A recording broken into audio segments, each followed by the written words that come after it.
ओम नमो भगवते वासुदेवाय। ओम नमो भगवते वासुदेवाय। ओम नमो भगवते वासुदेवाय। नारायणं नमस्कृत्य नरं चैव नरोत्तमं देवीं सरस्वतीं वेशं ततो जय मुदीरयेत्। हरि ओम তৎসৎ। আমরা গত ক্লাসে পড়েছি যে মনুষ্য জীবন, এই মনুষ্য জীবনের কি লক্ষ্য, সেই লক্ষ্য সম্পর্কে আমরা শুনছিলাম।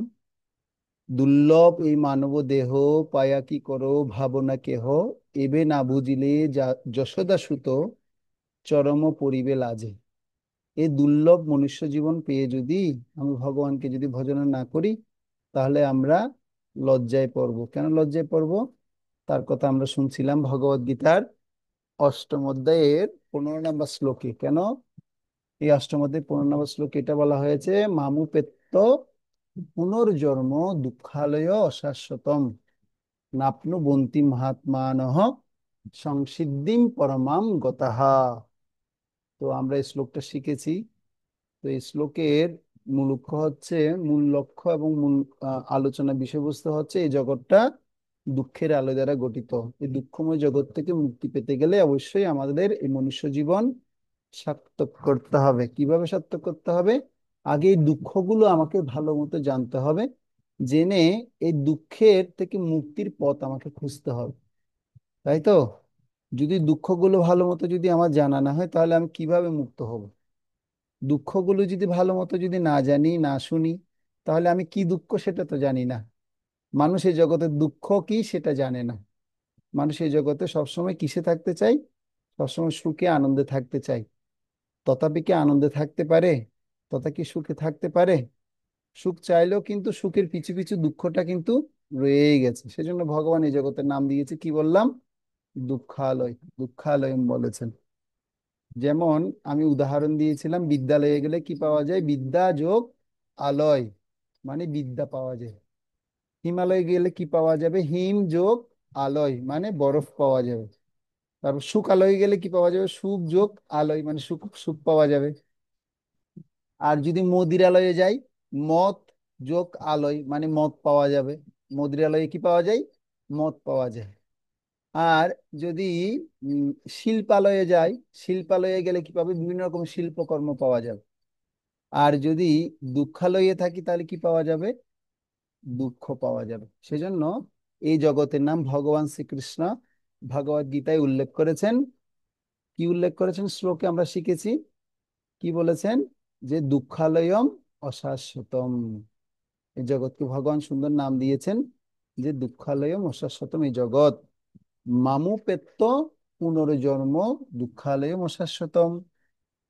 তো এই দুঃখালয় মশাশ্বতম থেকে মুক্ত হওয়ার জন্য কি করতে হবে? না আপনুবন্তি মহাত্মানঃ সংসিদ্ধিম পরমাম গতঃ।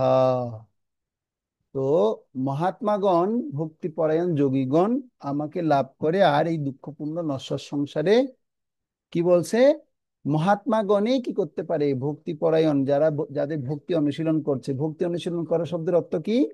যারা ভগবানের ভক্তি করার জন্য প্রয়াসী হয়েছেন, যারা ভগবান কৃষ্ণকে জানার জন্য ইচ্ছা প্রকাশ করেছেন, তার সেবায় নিয়োজিত হচ্ছেন, তাকে বলা হচ্ছে কি?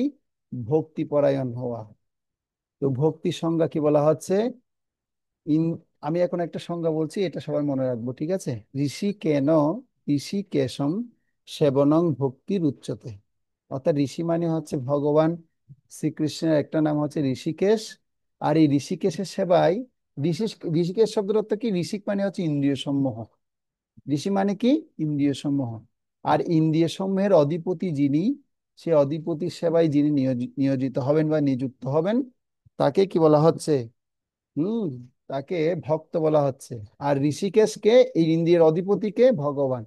এই জন্য ভগবানের আরেক নাম হচ্ছে ঋষিকেশ।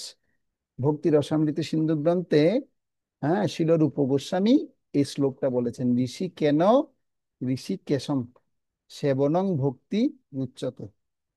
অর্থাৎ ভক্তি সংজ্ঞা দিয়ে বলছে আমাদের ইন্দ্রিয়গুলো দিয়ে ইন্দ্রিয়ের অধিপতিকে, ইন্দ্রিয় অধিপতি হচ্ছে ভগবান শ্রীকৃষ্ণ, আমাদের ইন্দ্রিয়গুলো দিয়ে ইন্দ্রিয়ের অধিপতি সেবাকে ভক্তি বলা হয়। আর এই শ্লোকে সেটাই বলছে। সে মহাত্মাগণ কারা? যারা ভক্তি অনুশীলন করছে, ভক্তি পরায়ণ হয়ে এই ভগবানের ধ্যানে নিমগ্ন রয়েছেন, তারাই এই দুঃখপূর্ণ নশ্বর সংসার থেকে কি করতে পারেন, তারাই মুক্তি মুক্তি লাভ করতে পারেন।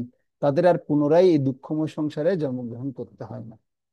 তো বিশেষ করে আহ এখানে যারা মাতাজিরা আছেন, আচ্ছা এই জগৎ কি দুঃখময় মনে হয় না সুখময় মনে হয়, দেখি বলুন তো। মাতাজিদের কথা বলছি, প্রভুদের কথা ছেড়ে দিয়ে। দুঃখময় না সুখময় বলুন, পল্লবী মাতাজি বলুন। প্রভু, এটা দুঃখময়। কেন? কিসের এত দুঃখ? কি প্রভু, এত? জড় জগৎ তো সবসময় দুঃখ। কি রকম এখানে দুঃখ? কোনো সুখ নেই প্রভু। কোনো সুখ নেই? মা কি বকাঝকা দেয় নাকি? মা বাবা বকাঝকা দেয়? না প্রভু। না তাহলে প্রভু। এখনো আপনার বয়স এখনো বেশি হয়নি, তো এত দুঃখ কিসের আপনাদের? সুখে আনন্দে থাকবে, কেন দুঃখ কিসের? হ্যাঁ, এটা হচ্ছে কথা। তো আমি এখন একটা বাস্তব ঘটনা বলবো। আমি কিছুদিন আগে ভারতে আসছি। এসে আহ, কলকাতার পাশে একটা জায়গায় গেলাম। সেখানে ওই একটা মেয়ে, তাই সে পড়ে ক্লাস 8-এ। কিসে পড়ে? ক্লাস 8-এ পড়ে, বেশিতে পড়ে না, ক্লাস 8-এ পড়ে। সে কি করেছে, বিভিন্ন রকমের সে আজে বাজে সঙ্গের প্রভাবে সে মৎস্য মাংস মদিরা পান করত, এবং সে অবৈধ কার্যকলাপে যুক্ত হয়ে গেছে। ক্লাস 8-এ পড়ে মেয়ে মাত্র। মনোযোগ দিয়ে শুনবো আমরা, ঠিক আছে? একদম আমি কোনো এগুলো কোনো নাটকের কাহিনী বলছি না, এটা বাস্তব একটি কাহিনী সবার সাথে তুলে ধরছি। হ্যাঁ, কিরকম দুঃখময় জগৎ সেটা বলছি। তো এখন বাবা মা কি করছে, তাকে প্রেসার দিচ্ছে যে তুমি কি কেন এই ধরনের আজেবাজে কাজের সাথে যুক্ত আছো মনি? তোমার তো এগুলো করা উচিত না। তুমি স্কুলে যাচ্ছ, পড়াশোনা করে তুমি ঠিকঠাক চলে আসবে। তুমি কেন, তুমি তোমার চরিত্রকে নষ্ট করছো? চরিত্র তো তোমার নষ্ট করা তো উচিত নয়। তো তুমি কেন এরকম করছো? আর এই সমস্ত কথাগুলো শুনতে শুনতে সে কি হয়েছে, বাবা মার সাথে এটা তর্কাতর্কি হয়ে গেছে। আর বাবা মা বলছে তুমি এরকম করা তোমার কখনো উচিত না, নেক্সট টাইম থেকে যদি তুমি করো তাহলে কিন্তু তোমাকে ঘরের মধ্যে বন্দি করে রেখে দিব। শুধু এই কথা তাকে বলা হয়েছে। আর এরপর কি হয়েছে, বাবা চলে গেছেন তার কাজে। মা মা তার গৃহস্থলী কাজের মধ্যে ব্যস্ত আছেন। কেন বাবা মা আমাকে এরকম বকা দিল? বকা কেন দিবে আমাকে? বকা দেয়া কেন তার উচিত না? কেন আমাকে বকা দিবে? কেন আমাকে বাধা দেয়া হলো? কেন আমাকে বাধা দিয়েছে? এই বলে সে কি করেছে, ঘরের মধ্যে দড়ি ফ্যানের সাথে লাগিয়ে গলার মধ্যে পেঁচিয়ে ফাঁস খেয়ে মরে গেছে। শুধু দুঃখ মানে কি, ওই শুধু বাবা মা তাকে বকা দিয়েছে সেজন্য। আর সে মেয়ে চিন্তা করেনি যে ছোটবেলা থেকে বাবা মা তাকে কত কষ্ট করে কোলে পিঠে করে মানুষ করেছে। জন্মের পর থেকে, জন্মের যখন মাতৃগর্ভে যখন প্রবেশ করেছি, মাতৃগর্ভে প্রবেশ করার পর থেকে, জন্ম হওয়ার পর থেকে এত কষ্ট করে পিতা মাতা, বিশেষ করে মা, এত কষ্ট করে তাকে লালন পালন করেছে। মা কি অধিকার নেই বকাঝকা করার? আছে কি নেই? বকা খেলে কি আমার সুইসাইড করতে হবে? তো আসলে সুসাইড করার শুধু বকাটাই কারণ নয়, এর আনুষঙ্গিক অনেকগুলো কারণ রয়েছে। প্রথম কারণ হচ্ছে সে অবাধে কি করেছে, মেলামেশা করেছে। দ্বিতীয় কারণ হচ্ছে সে তার জীবনের যে মৌলিক নীতি শিক্ষা সে পায়নি, নৈতিক শিক্ষা সে গ্রহণ করতে পারেনি। তার আবার অন্য 3 বোন কিন্তু আমাদের সাথে ক্লাস করে। তো সে কিন্তু ক্লাসে ফাঁকি দিত, ক্লাস করতো না। কেন করতো না? সে অন্য কার্যকলাপের সাথে যুক্ত হওয়ার ফলে তার চেতনা সেদিকেই কি হয়ে গেছে, সেদিকেই প্রভাবিত হয়ে গেছে। সেজন্য আমি এখন একটা দুটো লাইন বলবো। শিশুকালে কৃষ্ণ ভজে কৃষ্ণ পাইবার আসে, যৌবনকালে কৃষ্ণ ভজে কৃষ্ণ আসে কি না আসে, আর বৃদ্ধকালে কৃষ্ণ ভজে যমেরও তর আসে। এ কথা আমরা আগে শুনেছি না? শিশুকালে কৃষ্ণ ভজে কিসের জন্য? কৃষ্ণকে পাওয়ার জন্য। আর যৌবনকালে কৃষ্ণ ভজে কৃষ্ণ আসে কি না আসে। আর বৃদ্ধকালে মানে যখন বয়স হয়ে যাবে, তখন কৃষ্ণকে কেন ডাকে, ভগবানকে কেন ডাকে? মৃত্যুর ভয়ে যমের তরাসে। তো সেজন্য এই যে শিশু অবস্থায় যে আমরা সুযোগ পেয়েছি, যে আমাদের এখন আস্তে আস্তে কুমার কিশোর বয়স পার করে আমরা এখন যৌবন বয়সে যাচ্ছি, এই সময়টাকে সুন্দর করে কৃষ্ণ ভাবনামৃত দ্বারা গড়ে তুলতে হবে। এই যে দুঃখগুলো কেন আসে সে সম্পর্কে আমরা যখন যথাযথভাবে জানবো, তখন এখান থেকে আমরা মুক্তি লাভ করতে পারবো। তাহলে দুঃখ কেন আসে আমি গত ক্লাসে আলোচনা করছিলাম, সে আলোচনাটা আমরা শেষ করতে পারিনি, শুধু তিনটা দুঃখের কথা বলেছি। ভগবান শ্রীকৃষ্ণ থেকে তিন প্রকারের শক্তি নিঃসৃত হয়। মনে রাখবো কেমন, এগুলো আবার নোট করবো পরে, ঠিক আছে? আমি আবার জিজ্ঞাসা করবো, খুব গুরুত্বপূর্ণ ক্লাস আজকেরটা। ভগবান কৃষ্ণ থেকে তিন প্রকারের শক্তি নির্গত হয়। প্রথম শক্তি হচ্ছে ভগবানের অন্তরঙ্গা শক্তি। এই অন্তরঙ্গা শক্তির দ্বারা ভগবান চিন্ময় জগৎ প্রকাশিত করেন। অন্তরঙ্গ শক্তির দ্বারা ভগবান কি করেন? চিন্ময় জগৎ সৃষ্টি করেন, ঠিক আছে? দ্বিতীয় হচ্ছে বহিরঙ্গা শক্তি। বহিরঙ্গা শক্তির দ্বারা ভগবান জড় জগৎ কি করেন? সৃষ্টি করেন। তো এই জড় জগৎ মানে হচ্ছে কি? এই জগতে যেখানে আমরা বসবাস করছি, এই বসবাসকারী জায়গাটার নাম হচ্ছে জড় জগৎ বা ক্ষণস্থায়ী জগৎ। ওটা পার্মানেন্ট জগৎ নয়, চিরস্থায়ী জগৎ নয়। এই জগতে থেকে সবাইকে চলে যেতে হবে। সবাই কিন্তু আমরা এখানে পার্মানেন্ট থাকতে পারবো না। সেজন্য বলছে এই ক্ষণস্থায়ী জগতে, এই ক্ষণস্থায়ী জগৎকে ভগবান একটা সুন্দর নাম দিয়েছেন। এই বহিরঙ্গা শক্তির দ্বারা ভগবান যেহেতু এই জড়জগৎ সৃষ্টি করেছেন, আর তিনি তার বহিরঙ্গা শক্তি স্বরূপ এই জগৎকে পরিচালনা করার জন্য একটা কি নাম দিয়েছেন, একজনকে তিনি কি করেছেন? সৃষ্টি করেছেন। যেরকম আমরা জেলখানা নাম শুনেছি, আর জেলখানায় একজন কি আছেন? কারারক্ষী থাকেন, যিনি কি করেন? পুরো জেলখানাকে পরিচালনা করেন। তো ঠিক তেমনি এই জড়জগৎকে বলা হচ্ছে জেলখানার মতো। কিসের মতো? জেলখানার মতো। তো জেলখানায় কারায় থাকে? যারা অপরাধ করে, অপরাধীরাই থাকে। তো আমরা সবাই কি করেছি? এরকম অপরাধ করেছি। অপরাধ করার কারণে, কোনো না কোনো ভুলের কারণে আমরা এই জগতে আসছি। এই কয়েদি বা কয়েদি হয়ে এখানে আসছি। এসে কারাগারে আমরা বন্দী হয়ে আছি। আর সেই কারাগারের দায়িত্ব আজ পালন করছেন কে? দুর্গা দেবী। তিনি কে? কারারক্ষী হিসেবে দায়িত্ব পালন করছেন কে? দুর্গা দেবী। আর এই দুর্গা দেবী তিনি যদি দেখছে কি, যারা কারাগারে আছে তারা যদি সেখানে ব্যতিক্রম করে, সেখানে তিনি কি করছেন? সাজা প্রদান করছেন। কিভাবে দ্বারা? তিনি তার ত্রিশূলের দ্বারা। কিসের দ্বারা? ত্রিশূল। ত্রি মানে হচ্ছে তিন, শূল মানে হচ্ছে দুঃখ। তিনি দুঃখ দিয়ে তিনি কি করছেন? সমস্ত জগতের, এই জড় জগতে যারা আছে তাদেরকে তিনি ত্রিশূলের দ্বারা, তিন দুঃখের দ্বারা তিনি জড় জগৎ পরিচালনা করছেন। সেজন্য ভগবানের বহিরঙ্গ শক্তি থেকে কি সৃষ্টি হয়? জড় জগৎ সৃষ্টি হয়। এবার হচ্ছে ভগবানের আরেকটা শক্তি, সে শক্তির নাম হচ্ছে তটস্থা শক্তি। কি শক্তি? তটস্থা। তটস্থা শব্দের অর্থ হচ্ছে ভগবানের এই শক্তিটা হচ্ছে মাঝামাঝি শক্তি। ইংরেজিতে একে বলা হয় মার্জিনাল এনার্জি। কি বলা হয়? Marginal energy. এই শক্তি দ্বারা কেউ যদি চায়, সে ভগবানের অন্তরঙ্গ শক্তিতে প্রবেশ করতে পারবে। আবার যদি কেউ চায়, সে ভগবানের এই বহিরঙ্গ শক্তিতে থাকতে পারবে। তো তাহলে এই তটস্থ শক্তিতে কারা আছি? এই তটস্থ শক্তিতে আমরা সমস্ত জীবরা আছি। মনুষ্য যারা আছি, যারা জীব যোনি আছি, সমস্ত জীবদেরকে বলা হয় ভগবানের কি শক্তি? তটস্থ শক্তির অন্তর্গত। এই মনুষ্যদেরকে শুধুমাত্র এই সুযোগটা দেওয়া হয়েছে। সে যদি চায়, তার বুদ্ধিকে নির্মল করে সে ভগবানের অন্তরঙ্গ শক্তিতে প্রবেশ করতে পারে। আর যদি শুধু সে না চায়, তাহলে তিনি এই জড়জগতে উপভোগ করতে পারে, কোনো অসুবিধা নেই। ভগবান সেজন্য এই দুর্গা দেবীকে সৃষ্টি করেছেন। আর দুর্গা দেবীকে সৃষ্টি করে তিনি দুর্গা দেবীকে দুই ভাবে শক্তি প্রকাশ করতে বলেছেন। একটা হচ্ছে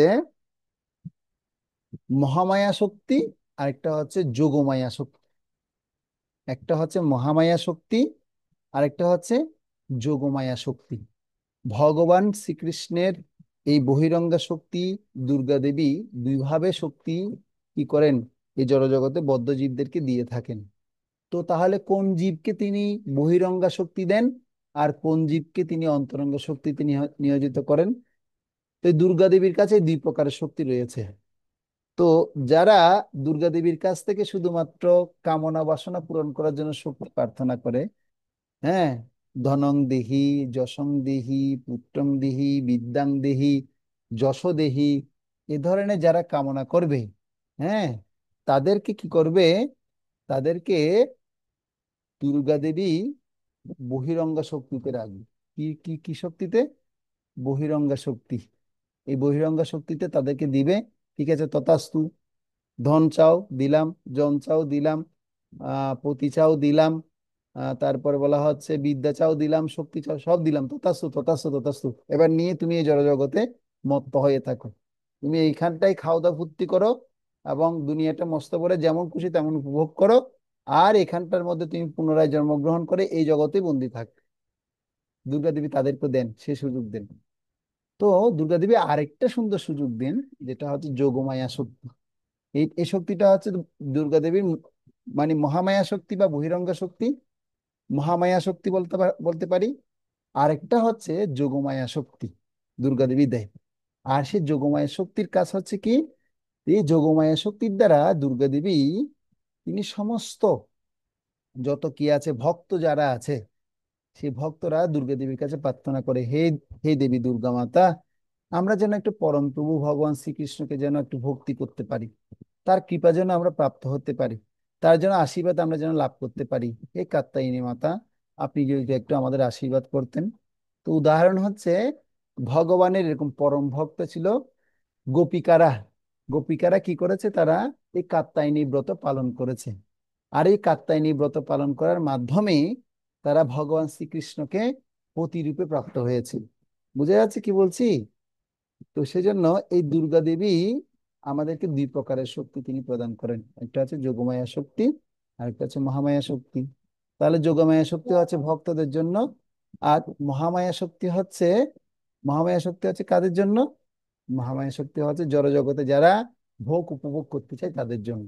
তো এবার আমরা এখানে ক্লাসে যারা আছি, তাহলে আমাদের এখন কোন শক্তির দরকার আপনারা বলুন।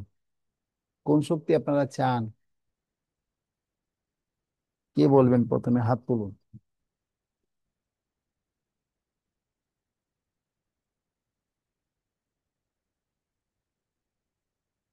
কেউ চান না, কোনো শক্তি চান না? আপনার কোনো শক্তি লাগবে না আপনাদের? লাগবে শক্তি, কোন শক্তি লাগবে?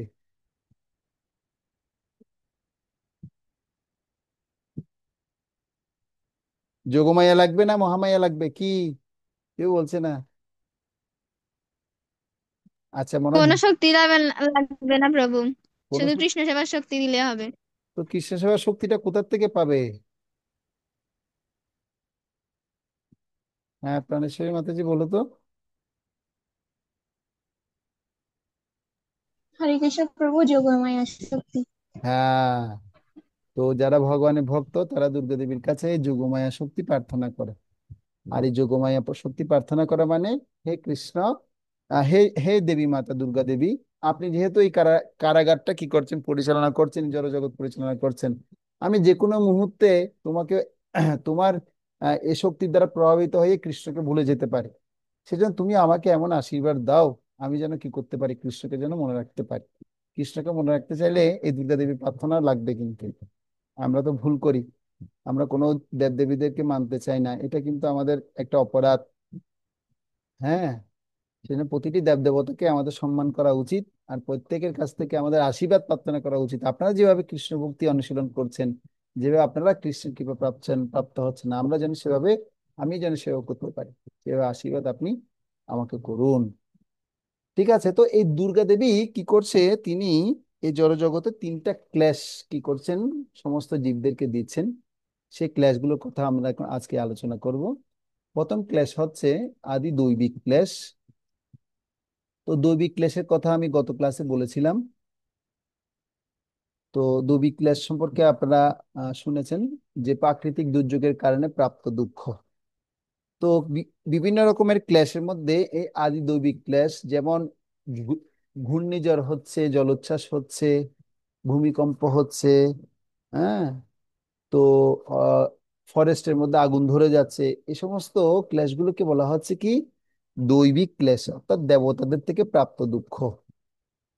আরেকটা ক্লেশ হচ্ছে কি, আদি ভৌতিক ক্লেশ। ভৌতিক মানে হচ্ছে বিভিন্ন জীবদের থেকে প্রাপ্ত দুঃখ। এই কথাগুলো আমি গত ক্লাসে আলোচনা করলাম না, করেছি তো? আমার যতটুকু মনে আছে করেছিলাম। তো ভৌতিক ক্লেশ মানে অন্যান্য প্রাণীদের থেকে প্রাপ্ত দুঃখ, যেমন পকেট মেরে টাকা নিয়ে গেল, মোবাইল ছিনতাই করে নিয়ে গেল, সাপে কামড় দিয়ে দিল, মশায় কামড়াচ্ছিল, একটু আগে একটু বিশ্রাম নিতে গিয়েছিল, এমন মশায় কামড়িয়েছে হাত ফুলিয়ে দিয়েছে, আবার ওখানের মধ্যে একটু কি দিচ্ছিলাম, একটু পেইন কিলার কিছু একটা মলম লাগাচ্ছিল। তার মানে এই সেই দুঃখ, এটা কি করবেন আপনি? এখন এখানে বসে ক্লাস দিচ্ছি, নিচে মশার মর্টিং কয়েল কি করে দিয়েছে, চালিয়ে দিয়েছে। হ্যাঁ, মাছি কামড়াচ্ছে, মশার কামড়ে ডেঙ্গু হয়ে মানুষ মারা যাচ্ছে। হুম। তো এই সমস্ত ক্লাসকে কি বলা হয়? আদি ভৌতিক ক্লাস। আর আদি আধ্যাত্মিক ক্লাসের উদাহরণ আমি একটু আগে দিলাম, যে মেয়েটা সুসাইড করে মরে গেল এই ক্লাসের কথা বলতে গিয়ে, নিজের দেহ এবং মন থেকে প্রাপ্ত দুঃখ। তো এখানে ইন্ডিয়া টুডের একটা নিউজে বলা হচ্ছে গত 25 বছরে তরুণদের আত্মহত্যার হার 3 গুণ বেড়ে গেছে। তো আমরা তার একটা জ্বলন্ত দৃষ্টান্ত আমি এসের সাথে সাথে শুনলাম। হ্যাঁ, কারণ লেখাপড়ার চাপ, পারিবারিক সহায়তার অভাব, মানসিক চাপ, এই সমস্ত চাপ সহ্য করতে না পেরে তারা সুসাইড করলো। তো এই যে, যদি আমরা এই সমস্ত দুঃখগুলোকে নিবারণ করার জন্য চেষ্টা করছি, কত আয়োজন করছি, তথাপি এই সমস্ত দুঃখ থেকেই যাচ্ছে। তো উদাহরণ দেওয়া হচ্ছে যে আমরা দুঃখকে নিবারণ করার জন্য যেমন চিকিৎসা বিজ্ঞানের উন্নতি হয়েছি, তবুও ভালো স্বাস্থ্য এবং সুখী থাকার জন্য আমাদের পরিকল্পনা বারংবার নতুন নতুন রোগের দ্বারা ব্যাহত হচ্ছে। তাই না? যে আমরা রোগকে, যেমন আমরা প্রথম যখন যক্ষ্মা হতো মানুষের, তখন আমরা ছোটবেলায় শুনতাম যক্ষ্মা হলে রক্ষা নাই।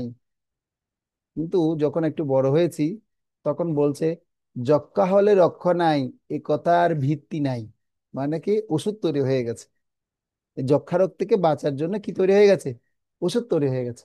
ঠিক আছে, যক্ষ্মা থেকে মুক্ত হয়ে গেলে তারপর কি দিল? করোনা আসলো। হায় হায়, করোনায় তো আর কাকে রক্ষা করতে পারলো না, যাকেই ধরেছে সেই মারা যাচ্ছে। তারপর আবার করোনার মেডিসিনও বের হলো, 1 ডোজ 2 ডোজ 3 ডোজ ভ্যাকসিন দেওয়া হচ্ছে। এর পরবর্তীতে আবার নিত্য নতুন রোগ শুরু হচ্ছে। তো রোগের কোনো নাই শেষ। সেজন্য জন্ম মৃত্যু জরা ব্যাধি, এই চারটা হচ্ছে দুঃখের কারণ। এই এই দুঃখ এই জড়জগতে আমাদের ভোগ করতে হবে। জন্মটা দুঃখ, মৃত্যুটা দুঃখ, বার্ধক্যটা দুঃখ, আর অসুখ বিসুখ তো আছেই, ব্যাধি তো আছেই। হম। তো সেজন্য এই যে নিত্য নতুন রোগের দ্বারা আমরা কি হচ্ছি? সবসময় আহত হচ্ছি। কেউ বলতে পারে না যে আমি এখানে আজীবন সুখে থাকবো বা চিরকাল আমি শ্রেষ্ঠ হয়ে থাকবো। একটা ছবি আপনারা দেখতে পাচ্ছেন, ইনি একজন বিখ্যাত বক্সার ছিল, যার নাম ছিল মোহাম্মদ আলী। তাই না? এই মোহাম্মদ আলী, তিনি সারা পৃথিবীতে এমন, তিনি কি করেছেন, আহ অর্জন করেছেন, তার থেকে শ্রেষ্ঠ কেউ হতে পারেন। সেজন্য তিনি একটা কথা বলতেন, সে কথাটা ছিল আই এম গ্রেটেস্ট। কি বলতেন? আই এম গ্রেটেস্ট, আমার থেকে সর্ব কেউ নেই। ঠিক আছে? তো সেই গ্রেটেস্ট যিনি বলতেন, তিনি কি হয়েছেন, তার বয়স যখন আস্তে আস্তে বয়োবৃদ্ধ হচ্ছে, তার একটা রোগ ধরা পড়েছে। সে রোগের নাম হচ্ছে পার্কিনসন রোগ। সে পার্কিনসন রোগের দ্বারা আক্রান্ত হয়ে মারা গেছেন। তো শেষ জীবনে তিনি এই রোগের দ্বারা আক্রান্ত হওয়ার ফলে, যে সময়ে তিনি এক ঘুষি মেরে মানুষকে ফেলে দিতে পারতেন, পরবর্তী তিনি সেই বৃদ্ধা আঙ্গুল দিয়ে, সেই তর্জনী আঙ্গুল দিয়ে 1 কাপ চা পর্যন্ত তুলে খেতে পারেননি। সেই গ্রেটেস্ট কোথায় চলে গেল? তো আপনারা শুনে থাকবেন, আহ এখন তো নিত্য নতুন অনেক ধরনের কি আছে, ব্যান্ড তারকা তৈরি হয়েছে। তখন একটা ব্যান্ড তারকার নাম ছিল মাইকেল জ্যাকসন। তো মাইকেল জ্যাকসনের মানে এই গান শোনার জন্য লাখো লাখো মানুষ লাখো লাখো ডলার খরচা করতো। আর এই মাইকেল জ্যাকসন, তিনি চেয়েছিলেন যে তিনি কি করবেন, তিনি 150 বছরের অধিক বাঁচবেন। কত বছর? 150 বছরের অধিক তিনি বাঁচবেন। সেজন্য তিনি তার পার্সোনালি অনেকগুলো ডাক্তার তিনি রাখতেন। সে ডাক্তাররা, যদি তার যদি একটা কাশি হতো, কাশির জন্য আলাদা ডাক্তার। তার যদি হাতে ব্যথা করতো, হাতে ব্যথার জন্য একটা আলাদা ডাক্তার। এভাবে করে করে তার জন্য অনেক ডাক্তার ছিল। আর সেই ডাক্তারদের কাছে সে কি করতো, বলতে আমার আমার যেন কোনো রকমের যেন কোনো অসুখে যেন আমার আক্রান্ত করতে না পারে। আপনাদেরকে শুধু পয়সা দিয়ে রাখা হয়েছে, আপনারা শুধু সেই ট্রিটমেন্ট গুলো আপনারা করবেন। আপনারা শুধু কি করবেন, সে পয়সার দ্বারা আপনারা কি করবেন, আমার সমস্ত শরীরকে সুস্থ রাখবেন। তো পরবর্তীতে সে কি হয়েছে, তার চামড়াকে যখন কুচকানো শুরু হলো, সে চামড়াকে একটা কি করেছে, সে সার্জারি করেছে, স্কিন সার্জারি করেছে, যেন চামড়াটা যেন আর কুচকিয়ে যাবে না। সেজন্য মানে সে বৃদ্ধ হবে না। আমরা বুড়া হলে কি হয়, মানে চামড়া আস্তে আস্তে কুচকিয়ে যায় না? যেমন আমরা আস্তে আস্তে চোখ ঢুকা শুরু হচ্ছে, এদিক দিয়ে বটা শুরু হচ্ছে, গালগুলো এবার চিপে যাচ্ছে না? তো এরকম বয়োবৃদ্ধ হলে আস্তে আস্তে কেউ এই চামড়া ঠিক রাখতে পারবে না, এটা কুঁচকিয়ে যাবে। তো এরকম মাইকেল জ্যাকসনেরও কি হচ্ছিল, চামড়া কুঁচকিয়ে যাচ্ছিল। যখন সে চামড়া কুঁচকিয়ে যাচ্ছে, সেজন্য সে কি হচ্ছে, সে ওই একটা প্লাস্টিক সার্জারি করেছে, স্কিন সার্জারি। আর সে স্কিন সার্জারি থেকে সে স্কিন ক্যান্সারে আক্রান্ত হয়ে গেছে। সে চেয়েছে 150 বছর বাঁচবে, কিন্তু সে 50 বছরও সে বাঁচতে পারেনি। 49 বছর কি 48 বছরে সে মারা গেছে। তো সেজন্য এই জড়জগতে আমরা আমাদের বিভিন্ন আয়োজন থাকলেও, আয়োজন করলেও আমি এই জগতে কি হতে পারবো না, এই জগতের দুঃখকে নিবারণ করতে পারবো না। হুম। তো সেটা আমাদের প্রত্যেককে কি করতে হবে, মেনে নিতে হবে। তো সেজন্য আমরা জোড়াতালি দিয়ে অনেক করে চাইছি, মানে আমাদের কি রাখতে, আমাকে সতেজ রাখতে। তো এরকম অনেক বিশাল বিশাল বিশেষ বিশেষ আয়োজন থাকে। যেমন উদাহরণ দেওয়া হচ্ছে, যেমন জোড়াতালি দিয়ে কৃত্রিম সমাধান আমাদের সমস্যা থেকে মুক্তি করতে পারে না। তো আমরা সমস্যায় পড়েছি, বিজ্ঞান বিভিন্নভাবে আমাদের সমাধান করার চেষ্টা করছে। যেমন একটু আগে আমি আপনাদের ক্লাস নিতে পারছিলাম না, ওয়াইফাই কিন্তু কানেকশন রয়েছে কিন্তু নেট নেই। ওয়াইফাই চলছে কিন্তু নেট নেই। তো এটা একটা সমস্যা। যেমন আমরা যদি জীবনের সমস্যা বলি, যেমন আমরা চাই আমার চুলগুলো সবসময় কালো থাকুক, ফুকফুক থাকুক, কিন্তু সেই কালো চুলকে কি হয়ে যাচ্ছে, সাদা হয়ে যাচ্ছে। আমি আমার বাবাকে দেখতাম, তিনি কি করতো, চুল যদি সাদা হয়ে যেত, সাথে সাথে কি করতো, কলপ না কি জানি এখন রয়েছে জিনিস, ওগুলো নিয়ে এখানে লাগিয়ে দিত। আমাকে বলতো, বাবা একটু এদিকে লাগিয়ে দিত, আমার চুলগুলো সাদা সাদা লাগছে। আচ্ছা, তারপর আমি কি করতাম, তাকে লাগিয়ে দিতাম। হ্যাঁ, ওই দেখো বাবা, তোমাকে কি লাগছে এখন, সুন্দর, তোমাকে কালো লাগছে। তারপর যখন 4-5 দিন হলো, ও গোড়াটা থেকে আবার সাদা সাদা চুল বেরোচ্ছে। আমি বলছি, বাবা এখন তো তোমার চুলগুলো তো ভালো লাগছে না, এখন কালোটা কি হয়ে গেছে, এটা সাদা হয়ে গেছে। বলছি, দেখ, বুড়া হয়েই গেলাম, চাইছি জীবনটা ধরে রাখতে, যৌবনটা ধরে রাখতে পারছি না। তো এরকম ঠিক তেমনি আমরা প্রত্যেকে চাই আমাদের যৌবনকে ধরে রাখতে, কিন্তু আমরা কি পারি আমাদের যৌবন ধরে রাখতে? আমরা আমাদের যৌবন ধরে রাখতে পারি না। আমরা আমাদের যৌবন ধরে রাখতে পারবো না। তো এখন বর্তমানে সবচেয়ে বেশি হচ্ছে কি, যৌবন ধরে রাখার জন্য সবার পরিকল্পনা চলছে। তো সেজন্য একটা ইংরেজিতে শব্দ আছে, অলওয়েজ রিমেইনিং ইউথ।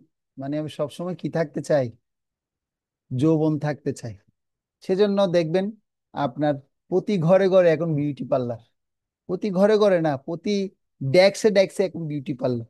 আরে না না, প্রতি ডেস্কে ডেস্কে না, প্রতি ব্যাগে ব্যাগে এখন বিউটি পার্লার। না, সত্যি কি মিথ্যা? প্রতি ব্যাগে ব্যাগে বিউটি পার্লার আছে না, মেয়েদের তার কথাই নেই।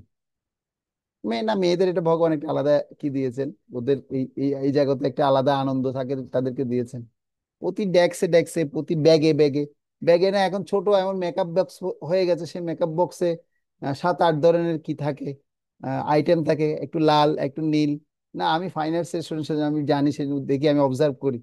তারপরে একটু কি থাকে, একটা ছোট ব্রাশ থাকে, ওগুলো গুলিয়ে লাগাই, এবার লাগাই। হ্যাঁ, এবার আয়নার মধ্যে দেখে, হ্যাঁ লাগাই। এদিকে একটু কালো দেখা যাচ্ছে, স্পটটা ঢেকে দেওয়া হয়। এগুলো বাস্তব কথা বলছি, যেগুলো বলছি হয় মিলে যাচ্ছে, সেজন্য অনেকেই হচ্ছে, ও কি বাবা, ও কি বলছে, হ্যাঁ আসলে সত্যি কথা এগুলো, এগুলো সত্যি কথা। কি জন্য চাইছি, আমি যেন একটু ভালো থাকি, একটু যেন সুন্দর থাকতে চাই। কিন্তু সুন্দর কি থাকতে পারবো? সুন্দর থাকতে পারবো না, যতই কালোকে আমি সাদা করি না কেন, কিন্তু কালো কালোই থেকে যাবে, তাই না? সেজন্য ভগবান থেকে আমি যেটা প্রাপ্ত হয়েছি, সে প্রাপ্ত শক্তি এবং বলটা আমার রাখা উচিত। আমরা যতই আয়োজন করি না কেন, আমি আমি কি করব, আমি সুন্দর থাকবো কিন্তু সুন্দর থাকতে পারবো না। তো সেজন্য সাদা চুলের কথা উদাহরণ এখানে দেওয়া হয়েছে। তো এরকম আমরা বৈজ্ঞানিক ভাবে, বিজ্ঞান ভিত্তিক ভাবে আমরা অনেক দেখতে পাই। কি দেখতে পাই? অনেক কিছু আয়োজন চলছে, যে সেটাকে কি করার জন্য, সমাধান করার জন্য। কিন্তু প্রকৃতপক্ষে কি আমরা সমস্যার সমাধান করতে পারছি?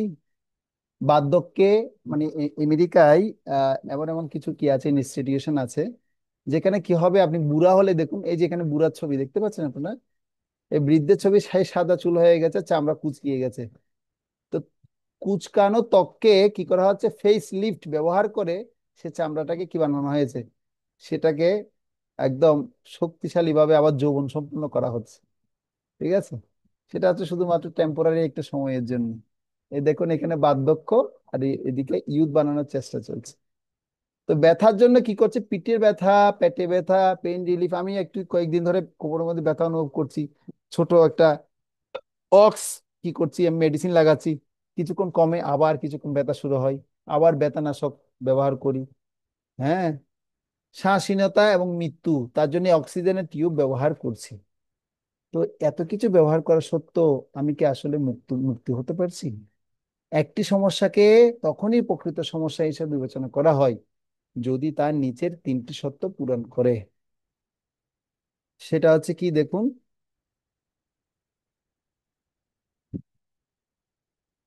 এই যে ছবিটা দেখুন, এই ছবিটা দেখলে কি বুঝতে পারছেন দেখি বলুন তো। আমরা এই প্রবলেমসকে, এই সমস্যাকে সমাধান করার জন্য চাইছি, কিন্তু এই সমাধান কি আমরা আদৌ করতে পারছি? সমাধান করতে পারছি? মৃত্যুকে কি আমরা রোধ করতে পারছি? পারছি না, মৃত্যু তো আমার হয়েই যাচ্ছে।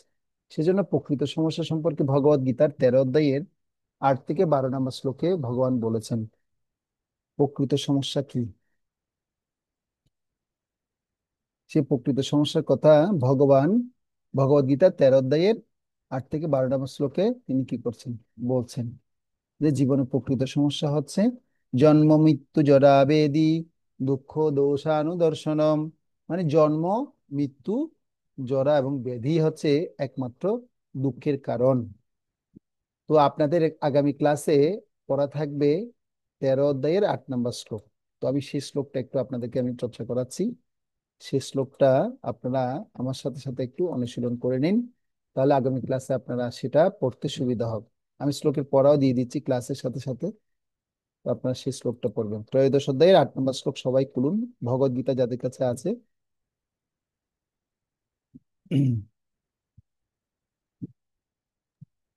প্রভু এখানে স্ক্রিনে দেওয়া যাবে না? আমি দিচ্ছি, স্ক্রিনে দিচ্ছি। হুম। 8 নাম্বার, এমনিতে রয়েছে আমাদের এখানে কটা শ্লোক আছে সেটা বলছি, স্ক্রিনে দিচ্ছি মানে একটু। হ্যাঁ, এবার দেখুন।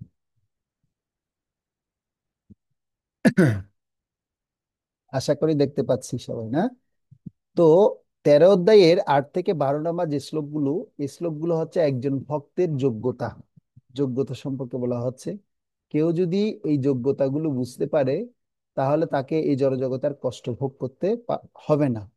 তার মধ্যে যদি এই গুণগুলো যদি থাকে, কি কি? অমানিত্য, দম্ভ শূন্যতা, অহিংসা, সহিষ্ণুতা, সরলতা, সদ্গুরু সেবা, শৌচ, স্থৈর্য, আত্মসংযম, ইন্দ্রিয়ের বিষয়, বৈরাগ্য, অহংকার শূন্যতা, জন্ম মৃত্যু জরাব্যাধি, দুঃখ আদির দোষ দর্শন, স্ত্রী পুরুষ আদিতে আসক্তি শূন্যতা, স্ত্রী পুরুষ আদির সুখ দুঃখ উদাসীনতা, তারপর সর্বদা সমচিত্ততা, আমার প্রতি অনন্য এবং অবিবেচারিণী ভক্তি, নির্জন স্থানে প্রিয়তা, জনাকীর্ণ স্থানে অচুরি, আধ্যাত্মিক আধ্যাত্ম জ্ঞানে নিত্যত্ব বুদ্ধি এবং তত্ত্বজ্ঞানের প্রয়োজন অনুসন্ধান, এই সমস্ত জ্ঞান বলে কথিত হয়। এবং এর বিপরীতে যা কিছু আছে সবকিছুই অজ্ঞান।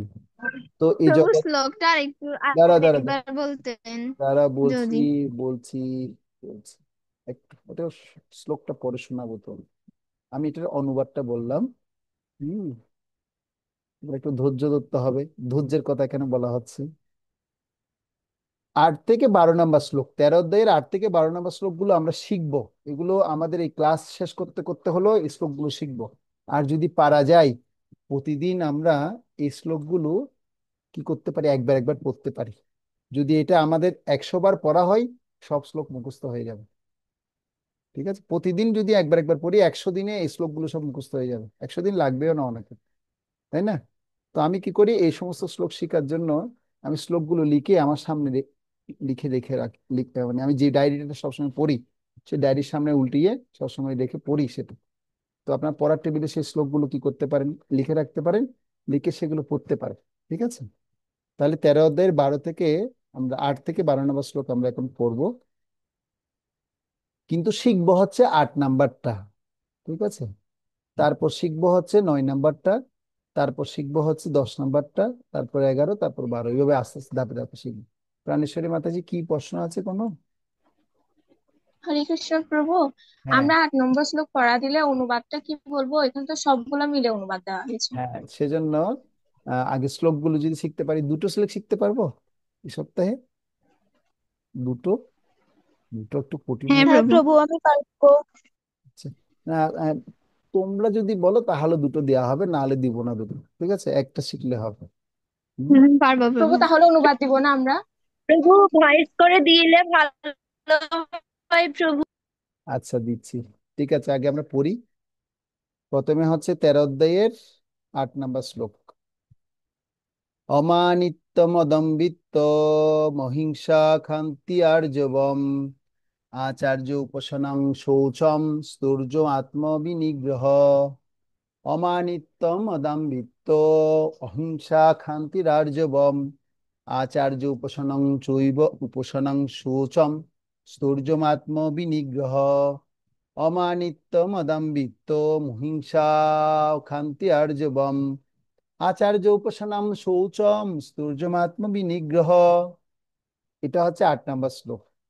তো আজকে শুধুমাত্র 8 নম্বর শ্লোকটা আমরা পড়লাম, এবং 9 নম্বর শ্লোকও যদি শিখতে পারি। আমি 9 নম্বর শ্লোকটা একবার পড়ে দিচ্ছি।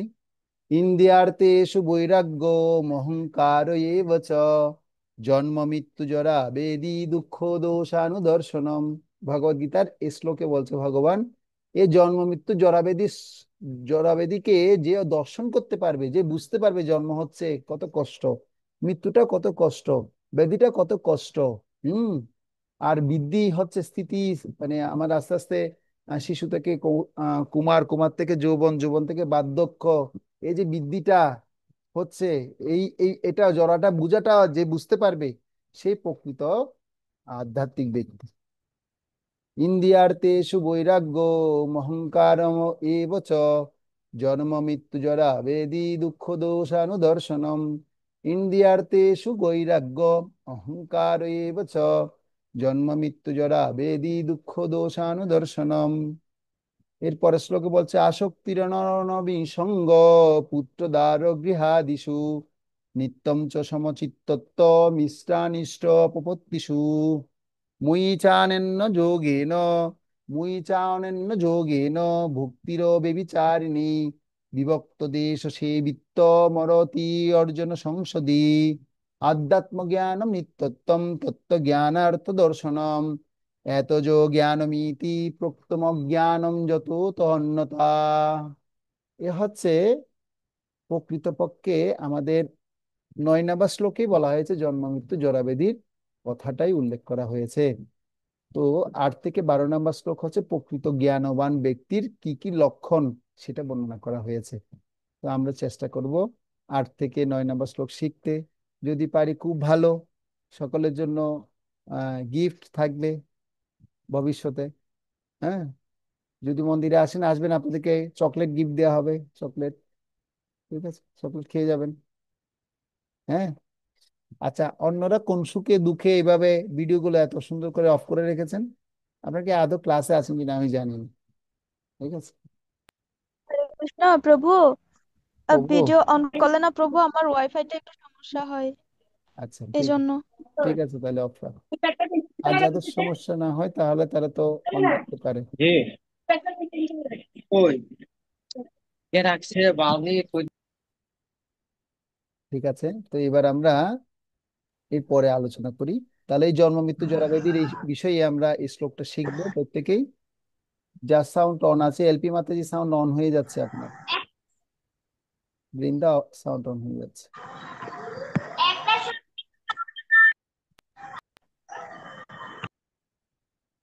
ঠিক আছে। তো এবার এই জন্ম মৃত্যু জরাব্যাধি প্রভু, এর বুঝতে পারছি না।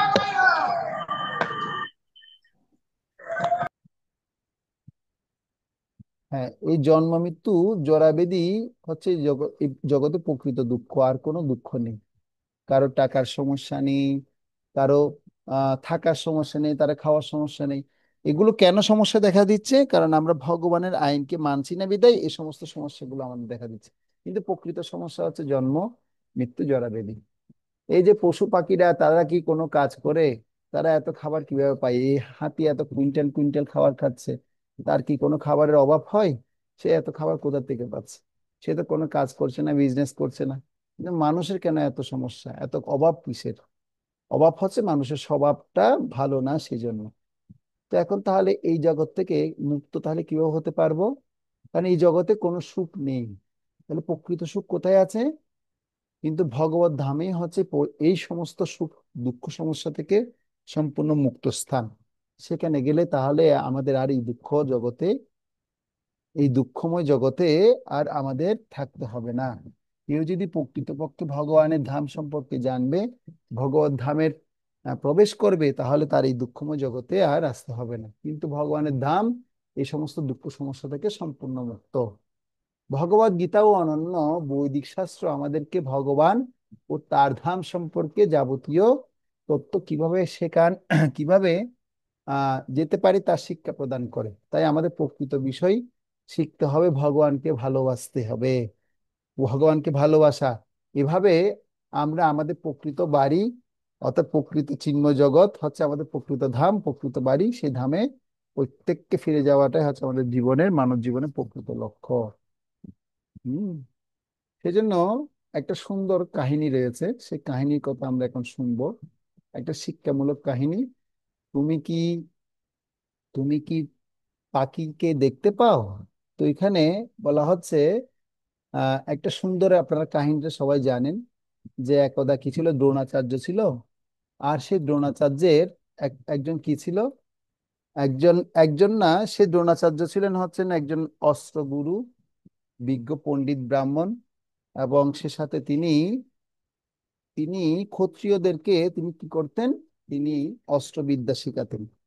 তো পঞ্চপাণ্ডব এবং কৌরব বংশ যখন ছিল, কৌরব এবং পাণ্ডবরা যখন ছিল, সমস্ত কৌরব এবং পাণ্ডবদের শিক্ষাগুরু ছিল কে? এই দ্রোণাচার্য। আর এই দ্রোণাচার্য একবার কি করেছে, সবাইকে একসাথে একত্রিত করে, যখন তাদের প্রশিক্ষণ শেষ হয়েছে, প্রশিক্ষণ শেষ হওয়ার পর তাদের একটা মহড়া চলছে। মহড়া মানে কি, সে প্রশিক্ষণ শেষ হওয়ার পর তাদের কাছ থেকে যে, যেমন কেউ যদি ড্রাইভিং শিখে, ড্রাইভিং শিখলে কি হবে, একটা সময় এসে তাকে পরীক্ষা দিতে হবে। আর সেই পরীক্ষার মধ্যে যদি পাশ করে, তাহলে তাকে একটা ড্রাইভিং লাইসেন্স দেওয়া হবে। তো ঠিক তেমনি অর্জুন, অর্জুন সহ যারা পঞ্চ পাণ্ডব এবং কৌরব 100 পুত্র সহ সবাই এরকম কি করেছে, তাদেরকে অস্ত্রবিদ্যা শিখিয়েছে। এবার ধনুর্বিদ্যায় কে কত পারদর্শী, সেটার জন্য একটা পরীক্ষার আয়োজন করেছে কে? দ্রোণাচার্য। আর দ্রোণাচার্য যখন সে পরীক্ষাটা যখন আয়োজন করেছে, আয়োজন করার পর সবাইকে একত্রিত করেছে, একত্রিত করে এর পরীক্ষার সিস্টেম কি করেছে, দ্রোণাচার্য তিনি একটা গাছের মাঝখানে একটা পাখিকে সেখানে কি করেছে, একদম সবুজ পাখিকে সবুজ পাতার সাথে মিলিয়ে দিয়েছে, টিয়া পাখি। আর সে টিয়া পাখিকে নিক্ষেপ করার জন্য প্রতিটি শিষ্যকে বললেন। তো এইভাবে যখন শিষ্যকে বলা হয়েছে, এবার শিষ্যকে বলতে বলতে তখন কি করা হয়েছে, এবার সবাইকে বলছে, এবার তোমরা কি করো, এই গাছের মধ্যে যে পাখি আছে সেই পাখিকে তোমরা লক্ষ্যভেদ করো। তো এবার কি করছে, প্রথমে যখন তীর যখন হাতের মধ্যে চড়ানো হলো, তখন জিজ্ঞাসা করছে যে আপনি কি দেখতে পাচ্ছেন, আপনি কি দেখতে পাচ্ছেন, তোমরা কি দেখতে পাচ্ছ? তখন প্রথমে দেয়া হলো কাকে, দুর্যোধনকে। বলছে, গুরুজি, আমি তো শুধু গাছের মধ্যে পাতা আর পাতা দেখতে পাচ্ছি। তো পাতা আর পাতা দেখতে পাচ্ছি, আর কিছু দেখতে পাচ্ছ না? বলছে, হ্যাঁ, একটা সবুজ পাখি দেখা যাচ্ছে। বলছে, ঠিক আছে, তাহলে তুমি লক্ষ্যভেদ করো। আর সে লক্ষ্যভেদ করতে গিয়ে সে কি হলো, সে বিফলে গেল, তার সে লক্ষ্যপথটা বিচ্ছিন্ন হলো। এবার ক্রমান্বয়ে এক এক করে কৌরবদের সবাইকে দেওয়া হলো, কেউ পারলো না। তারপর হচ্ছে কি, পঞ্চ পাণ্ডবদের এবার পালা। পঞ্চ পাণ্ডবদের প্রথমে যুধিষ্ঠিরকে ডাকলো, যুধিষ্ঠির, লক্ষ্যভেদ করো, কি বুঝতে পেরেছো, কি আছে? বলছে, হ্যাঁ, একটা পাখি আছে, সে পাখিকে লক্ষ্যভেদ করো। তাহলে হ্যাঁ, লক্ষ্যভেদ করছে।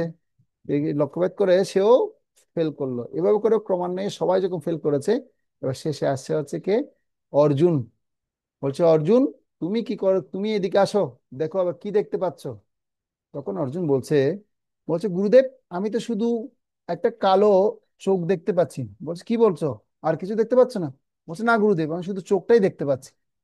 বলছে, ভালো করে দেখে বলো অর্জুন। বলছে, হ্যাঁ গুরুদেব, আমি আমার নিশানাকে মানে কি করে, এটাকে বলে অ্যালাইনমেন্ট। অ্যালাইনমেন্ট মানে যে সরলীকরণ, মানে নিক্ষেপ যে করবে সে এক এক এক কেন্দ্রীভূত করা, বা তার চোখকে এক জায়গায় কি করে, নিবদ্ধ করা। তো অর্জুনের চোখগুলো ছিল কিরকম, এরকম অত্যন্ত দক্ষ এবং সুচালু। সে শুধুমাত্র কি লক্ষ্যবস্তু দেখেছে, সে শুধুমাত্র দেখতে পেয়েছে ওই পাখির চক্ষুটা। আর সেই পাখির চক্ষুটা যখন দেখতে পেয়েছে, দেখে বলছে, ঠিক আছে অর্জুন, তুমি তীর নিক্ষেপ করো। সাথে সাথে অর্জুন কি করেছে, সে তীর নিক্ষেপ করার মাধ্যমে সে পাখিকে সে গাছ থেকে কি করেছে, ছিন্ন বিচ্ছিন্ন করে নিচে ফেলেছে। তখন অর্জুনকে সেই শ্রেষ্ঠ ধনুর্ধর হিসেবে বিবেচনা করেছেন কে? দ্রোণাচার্য। তো এই দ্রোণাচার্য যে অর্জুনকে যে শ্রেষ্ঠত্ব প্রদান করেছে, এটা কিন্তু এটা কিভাবে সম্ভব হয়েছে? এটা শুধুমাত্র সম্ভব হয়েছে অর্জুনের তীক্ষ্ণ দৃষ্টি কেমন ছিল। হুম। আমি পাখি ছাড়া আর কিছুই দেখতে পাচ্ছি না। তিনি দ্রোণাচার্য জিজ্ঞেস করলেন, অর্জুন বলো তো পাখিটা কেমন দেখতে? অর্জুন বলল, প্রভু, আহ গুরুজি, আমি শুধুমাত্র পাখিটার মাথাই দেখছি, আর কিছুই দেখতে পাচ্ছি না। দ্রোণ অত্যন্ত আনন্দিত হয়ে বলল, পুত্র বাণ চালাও। তৎক্ষণাৎ বাণ ছুড়ে পাখিটির মাথা কেটে ফেললেন। অর্জুনের সাফল্যে খুশি হয়ে দ্রোণাচার্য তাকে আলিঙ্গন করলেন এবং তাকে আশীর্বাদ করলেন। তো এই কাহিনী থেকে তাহলে আমরা কি শিক্ষা লাভ করতে পারি? এখন আপনাদের শিক্ষা বলুন। এই যে কাহিনী যেটা বলেছি, এই কাহিনী থেকে তাহলে আমরা কি শিক্ষা লাভ করতে পারি? ওখানে তো 100 পুত্র ছিল কৌরবের। কৌরবের 100 ভাই ছিল।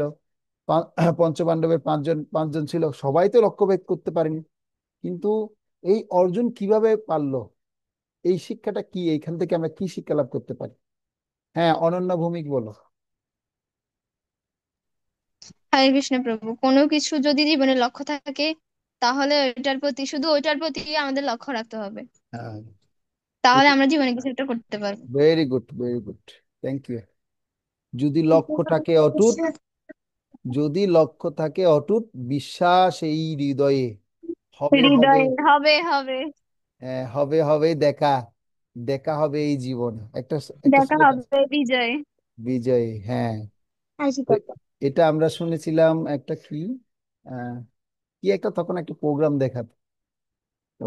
কি, ভুলে গেলাম সে প্রোগ্রামটা।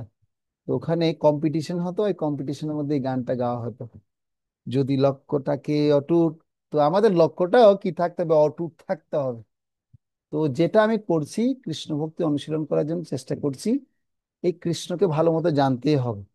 এই যে জগৎকে জানার জন্য, এই দুঃখকে জানার জন্য প্রয়াসী হচ্ছে, এটা ভালো মতো জানতেই হবে। যা কিছু করি না কারণ লক্ষ্য স্থির থাকা অবশ্যই প্রয়োজন। লক্ষ্য স্থির না থাকলে আমরা কি করতে পারবো না? আমরা সফল হতে পারবো না। তো এখন আমি আরেকটা গল্প বলবো। সে গল্পটা হচ্ছে, এক সময় মারাদাস সাধু নামে একজন কি ছিল, সাধুনাস নামে একজন রাজা ছিল। তো একদিন তিনি কি করছিলেন, একটা স্বপ্নে দেখছিলেন যে ক্ষিপ্ত একটি বাঘ তার 3 শাবককে কি করছিলেন, হ্যাঁ, 3 শাবককে তাড়া করছিলেন। আর জীবন বাঁচানোর জন্য প্রচন্ড ভয়ে পালাতে গিয়ে হঠাৎ, এটা হচ্ছে কি একজন রাজা ছিলেন, তার রাজাটার নাম হচ্ছে কি, আহ সাধুনাস। সাধুনাস নামে সে রাজা। তো তিনি একবার স্বপ্নে দেখতে পাচ্ছিলেন যে ক্ষিপ্ত বাঘ তাকে কি করছে, হ্যাঁ, ক্ষিপ্ত বাঘ তাকে তাড়া করছে। হুম। তাকে এবং তার 3 মানে শাবক বা 3 পুত্রকে তাড়া করছে। আর এরকম তিনি দেখতে পাচ্ছেন কি তাকে এত কঠিন ভাবে তাড়া করছে। হুম। সেটা দেখে তিনি কি করেছেন, জীবন বাঁচানোর জন্য প্রচন্ড ভয়ে তিনি পালাতে লাগলেন। হঠাৎ রাজা কি করলেন, পুরনো এক আর্দ্র কূপের মধ্যে, মানে একটা খুব পুরাতন কূপ ছিল, সেই কূপের মধ্যে সে পড়ে গেলেন। আর পড়ে যাওয়ার পর কি হয়েছে, সেই কূপের ভিতরে দেখতে পাচ্ছে কি, হ্যাঁ, একটি চারা গাছ।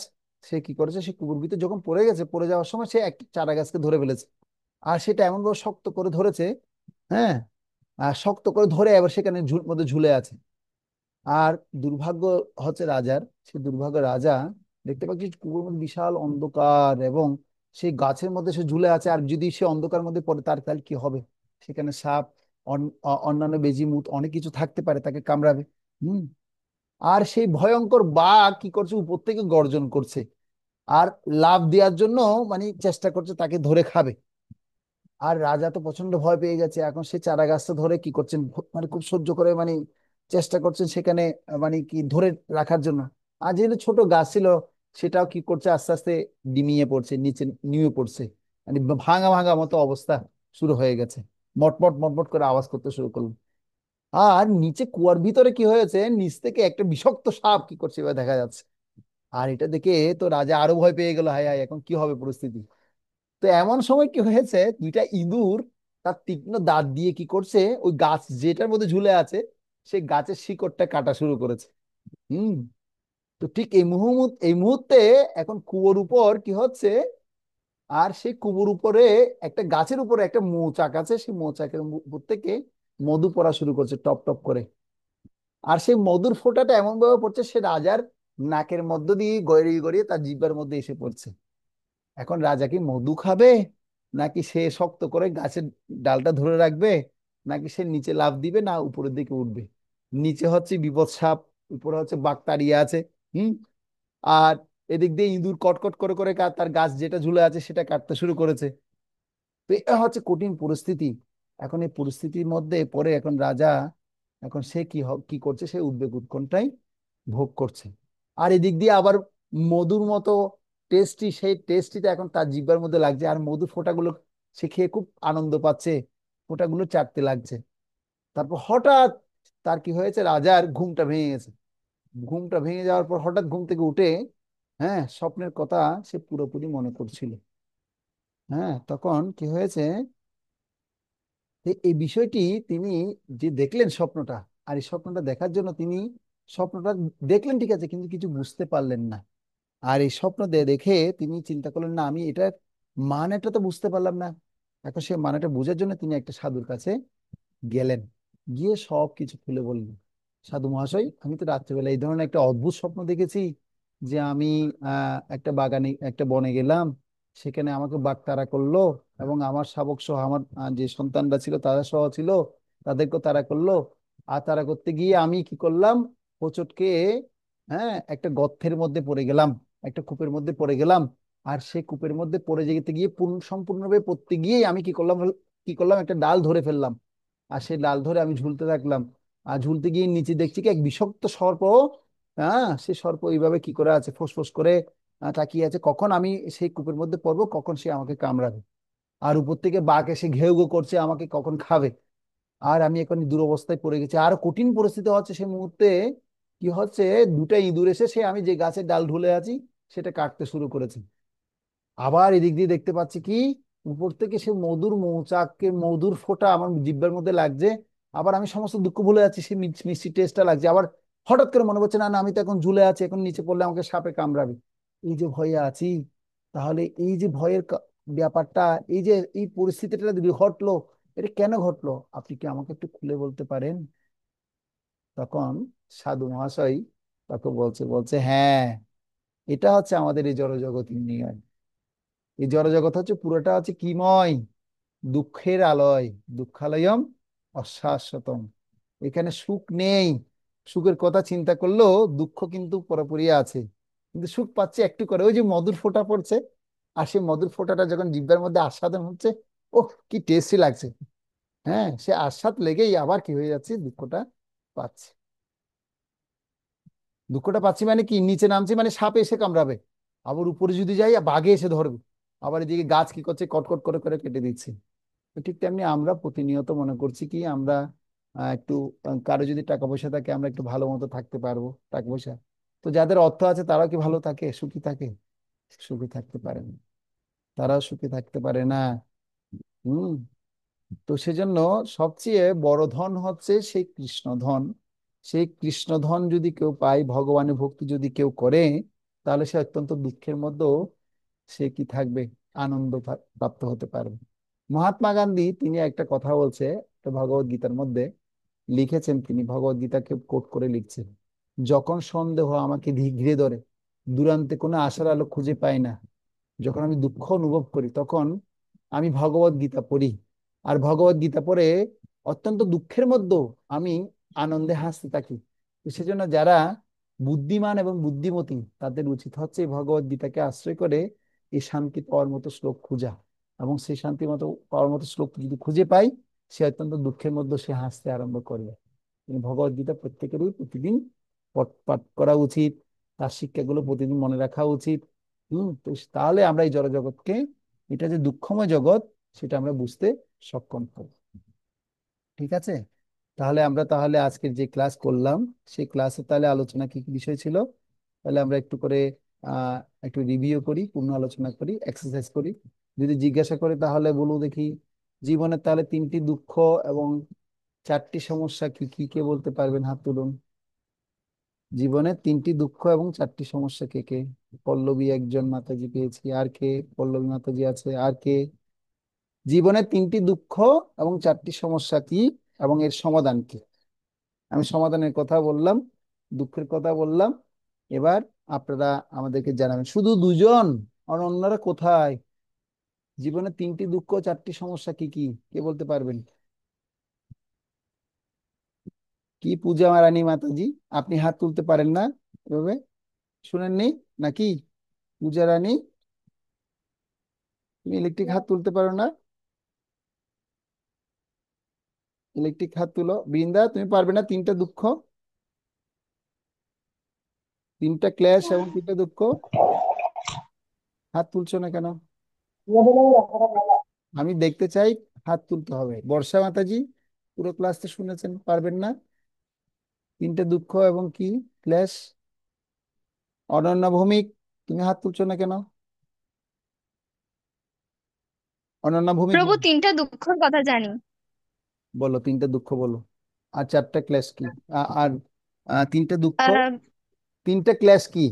ও, ক্লেশ ক্লেশ ক্লেশের কথা জানি। এটা হচ্ছে লোভ, কি লোভ? ক্রোধ, লালসা।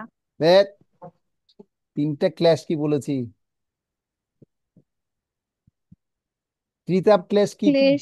ত্রিতাপ ক্লেশ কি কি?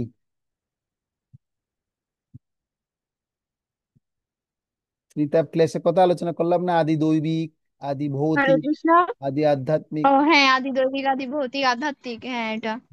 এটা তো তাহলে তিনটা ক্লেশ গুলো কি কি সেটা বলো। জন্ম মৃত্যু জরা ব্যাধি। না, না, আদি দৈবিক ক্লেশ কি? যদি জিজ্ঞাসা করে আদি দৈবিক ক্লেশ কি,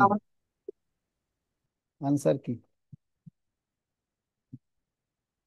তনুশ্রী মাতাজি বলুন, আদি দৈবিক ক্লেশ কি?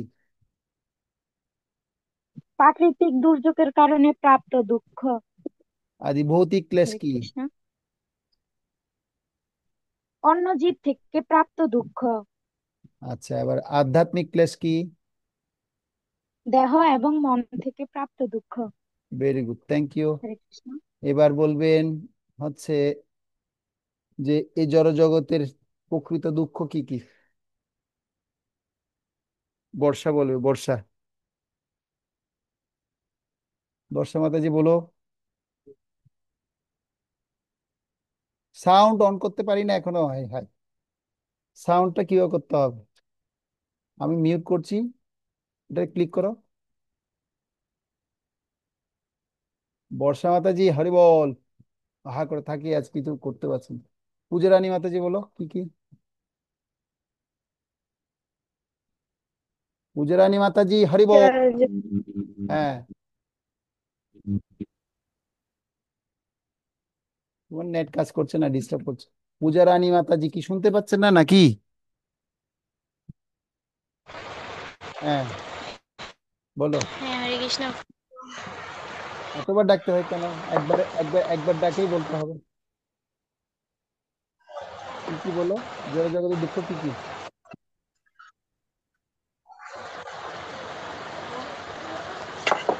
জন্ম মৃত্যু জরা ব্যাধি।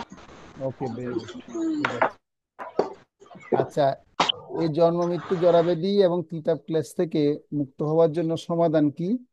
পল্লবী মাতাজি বলুন, কি সমাধান? প্রভু সম্পূর্ণভাবে কৃষ্ণ চরণে শরণাগত থাকা। সম্পূর্ণভাবে কৃষ্ণচরণে কিভাবে শরণাগত হতে পারবো?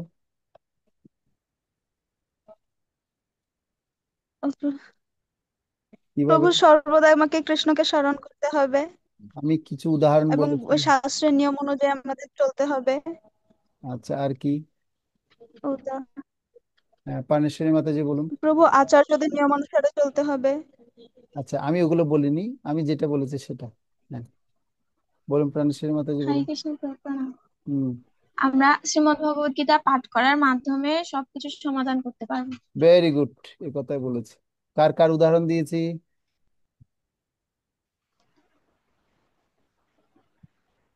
মহাত্মা গান্ধী। মহাত্মা গান্ধী কি বলেছে? মহাত্মা গান্ধী কি বলেছে কথা? যখন সন্দেহ আমাকে ঘিরে ধরে, দূরান্তে কোনো আশার আলো খুঁজে পাই না, তখন আমি ভগবত গীতাকে আশ্রয় করে শান্তি পাওয়ার মতো কোনো একটা শ্লোক খোঁজার চেষ্টা করি, এবং অত্যন্ত দুঃখের মধ্যে আমি সেটা কি করি, পাঠ করে সেখানে সেই নব নব স্বাদ আস্বাদন করি এবং সমাধান পাই। কিন্তু প্রত্যেকের উচিত হচ্ছে ভগবত গীতা অধ্যয়ন করা এবং সেখান থেকে নব নব রস আস্বাদন করা। ধন্যবাদ। হরে কৃষ্ণ। তো এবার আমরা বলবো, বৃন্দা মাতাজি বলবে যে অর্জুন এবং কৌরব পক্ষের, অর্জুন না, দ্রোণাচার্যের যে শিষ্যরা আছে সেই শিষ্যদের সবাইকে নিয়ে যে কাহিনী রচনা করলো, সেই যে গল্প যেটা আমি বলেছি, যে কাহিনী বলেছি, যে শিক্ষাটা, এইখান থেকে কি শিক্ষা আমরা প্রাপ্ত হতে পারি, কি বিষয়ে সেটা উল্লেখ করা হয়েছে, কেন জানানো হয়েছে আপনাদেরকে, বলুন। আমি বলবো।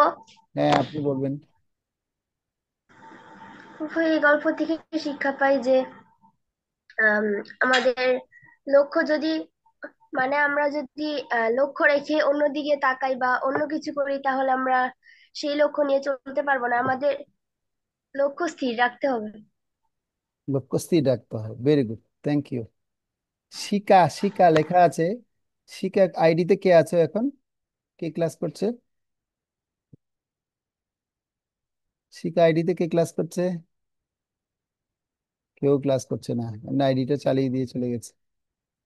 অনিমা অধিকারী, আপনি আছেন মাতাজি? অনিমা অধিকারী মাতাজি আছেন? নেই, আইডিটা এমনি চালিয়ে দিয়ে রেখে চলে গেছে। আচ্ছা, তো আরেকটা গল্প আমি বললাম, যে গল্পের মাধ্যম দিয়ে আমরা বুঝতে পারলাম, কি বুঝতে পারলাম, যে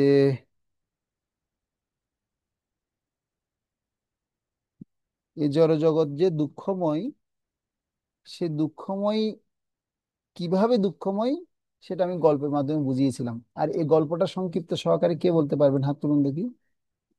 আমাকে সংক্ষিপ্ত সহকারে বুঝাতে হবে। পল্লবী মাতাজি ছাড়া আর কে আছেন?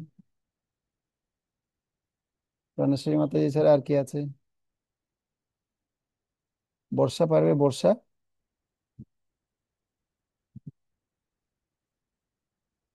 বর্ষা বলো, পারবে? আরে বল। নেট এখন ইউজ করতে চায় না। আচ্ছা, ঠিক আছে, তাহলে কে বলবেন? পল্লবী মাতাজি বলো। হুম। হরে কৃষ্ণ প্রভু, প্রণাম। প্রভু, আপনি যে বললেন গল্পটা যে রাজাকে একজন ভাগ তাড়া করছিল, প্রভু ওই ভাগটা ছিল প্রভু মায়া। হুম।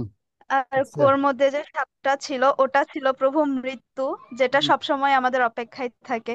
হুম। আর যে ইঁদুরটা ডাল কাটছিল না, ওটা হচ্ছে প্রভু আমাদের ভয়। হুম। আর যে মৌচাক থেকে মধুটা পড়ছিল, হুম। ওটা হচ্ছে প্রভু কৃষ্ণ ভাবনামৃত সংঘ ইসকন। তাই নাকি? আচ্ছা, এটা আইডিয়া মনে হলো নাকি? আচ্ছা। না প্রভু, আমি এটা থেকে এটাই বুঝতে পারলাম। আচ্ছা, তো এর মূল শিক্ষা কি তাহলে? মূল শিক্ষা হচ্ছে প্রভু, এটা জড়জগৎ, মানে কৃষ্ণ ভাবনা ছাড়া সবকিছুতেই দুঃখ আছে, কোনো জায়গায় শান্তি নেই, সুখ নেই। আচ্ছা, তার মানে উপরেও বিপদ, নিচেও বিপদ, পাশেও বিপদ, শুধু উপর থেকে আমরা শুধু একটু আনন্দ পাওয়ার জন্য প্রয়াস করছি, আর আনন্দ যখনই পাচ্ছি সাথে সাথে আবার কি সে দুঃখের মধ্যে পড়ে যাচ্ছে। তো ধন্যবাদ সকলকে। এবার আমরা একটু সদাচার বিষয়ে একটু শুনবো, আমাদের প্রকৃতপক্ষে কিরকম সদাচারী হওয়া উচিত। তো সেই সদাচার বিষয়ে আমরা এখন একটু ক্লাস করব। তো সদাচার সম্পর্কে বলা হচ্ছে, বৈষ্ণব সদাচার কি। তো আমি দুটো লাইন শিখাবো, এই লাইন দুটো কিন্তু প্রত্যেকের মুখস্থ করতে হবে, ঠিক আছে? সে দুইটা লাইন হচ্ছে, তথাপি ভক্ত স্বভাব মর্যাদা রক্ষণ, মর্যাদা পালন হয় সাধুর ভূষণ। কি বলেছি? সবাই লিখুন, তথাপি ভক্ত স্বভাব মর্যাদা রক্ষণ, মর্যাদা পালন হয় সাধুর ভূষণ। তথাপি ভক্ত স্বভাব মর্যাদা রক্ষণ, মর্যাদা পালন হয় সাধুর ভূষণ। তো সাধুর ভূষণ মানে হচ্ছে কি? সদাচার। ভূষণ মানে হচ্ছে সদাচার বা অলংকার। অলংকার পরলে যেভাবে সুন্দর লাগে। তো বৈষ্ণবের কিছু সদাচার আছে, সেই সদাচারগুলো যদি আমরা মানতে পারি তাহলে আমাদেরও বৈষ্ণব বলে খুব সুন্দর দেখাবে। তো সদাচারগুলো কি কি? তো এখানে লেখা আছে, প্রথম হচ্ছে আমরা যারা শিক্ষার্থীরা এখানে আছি, আমাদের শিক্ষার্থীদের অবশ্যই সবসময় কি থাকতে হবে? পরিষ্কার পোশাক পরিধান করতে হবে, পরিষ্কার পরিচ্ছন্ন থাকতে হবে। হুম। এবং অনেক বেশি জমকালো পোশাক না, সাধারণ হওয়া উচিত। এটা হচ্ছে বৈষ্ণবের বেশভূষার প্রথম অঙ্গ। তাহলে আমরা কি করব? প্রথম হচ্ছে কি, আমাদের ছাত্রদের পোশাক হবে এরকম ধুতি কুর্তা। হুম। মাতাজিদের হবে এরকম ওড়না মাথায় থাকবে। হুম।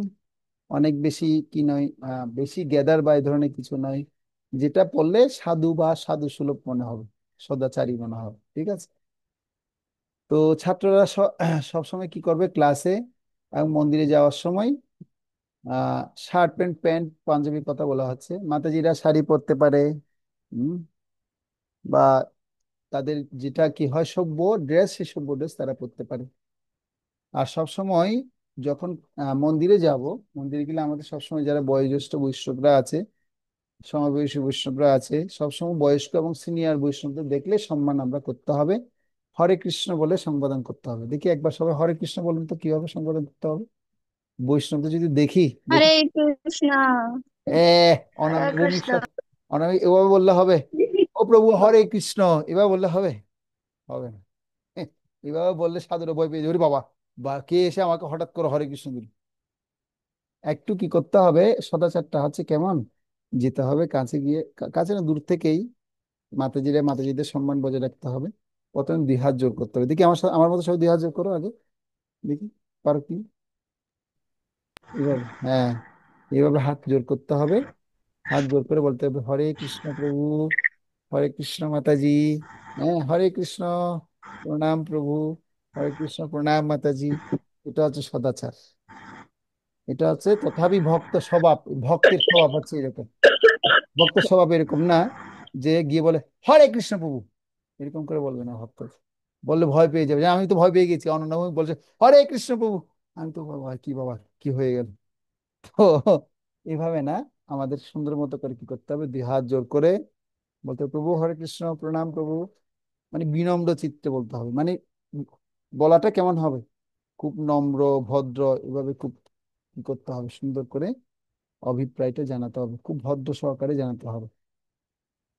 তারপর আরেকটা সুন্দর একটা বিষয় হচ্ছে, যদি আমার কোনো কিছু নেই, যেমন আপনি কোথাও গেলেন, হয়তো কোনো ট্যুরে গেলেন, তো আপনি ট্যুরে যাওয়ার সময় কি হয়েছেন, ব্রাশ নিয়ে গেছেন কিন্তু টুথপেস্ট নিয়ে যান।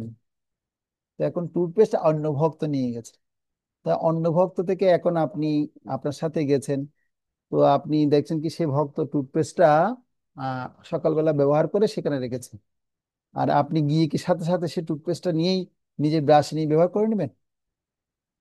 নিজে নিজে ব্রাশ নিয়ে ব্যবহার করে কি করবেন তাহলে? তাহলে আমাকে জিজ্ঞেস করতে হবে সেই প্রভুকে, প্রভু বা মাতাজিকে, মাতাজি আমি একটু করে টুথপেস্টটা কি ব্যবহার করতে পারি? একটু, আমি তো ভুলে গেছি আনতে। বলে হ্যাঁ, তিনি তখন বলে হ্যাঁ অবশ্যই নিন মাতাজি।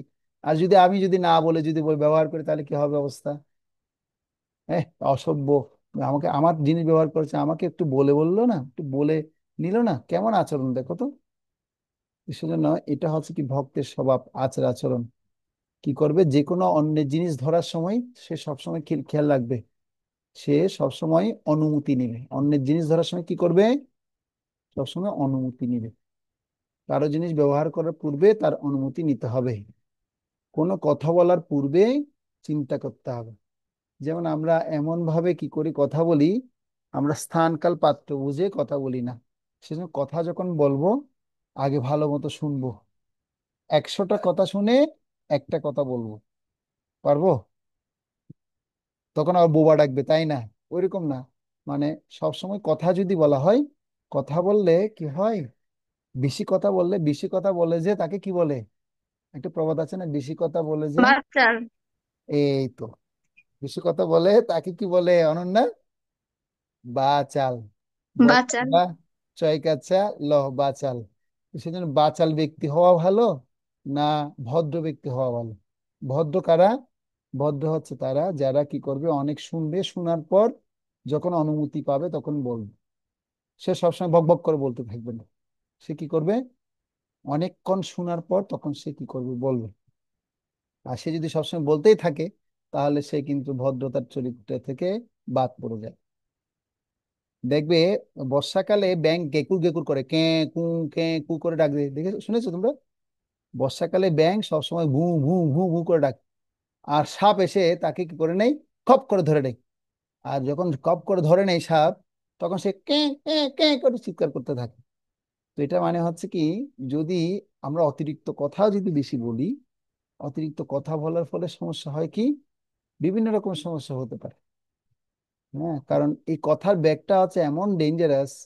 হ্যাঁ, এটার দ্বারা মানুষের হৃদয় ফুটো করে দেওয়া যায়। আবার মানুষের এই 32টা দাঁত আছে না, দাঁত দেখেছে 32টা? এই কথার মাধ্যম দিয়ে 32টা দাঁত কিন্তু নিচের মধ্যে ফেলে নাচানো যায়। এমন একটা কথা, এমন একটা শব্দ। আবার এই কথার দ্বারা তুমি তোমার গলার মধ্যে শখানেক মালাও পরতে পারো, মানে 100খানা মালাও তোমাকে পরাতে পারে। শিল প্রভুপাদ তার কথার মাধ্যমে তিনি সারা বিশ্বকে জয় করেছেন, সেটা অনন্য প্রমাণ। শুধু কথা বলার মাধ্যমে, প্রবচনের মাধ্যমে তিনি সারা বিশ্বের মানুষকে জয় করেছেন। তিনি প্রভুপাদকে সবাই মালা পরায়।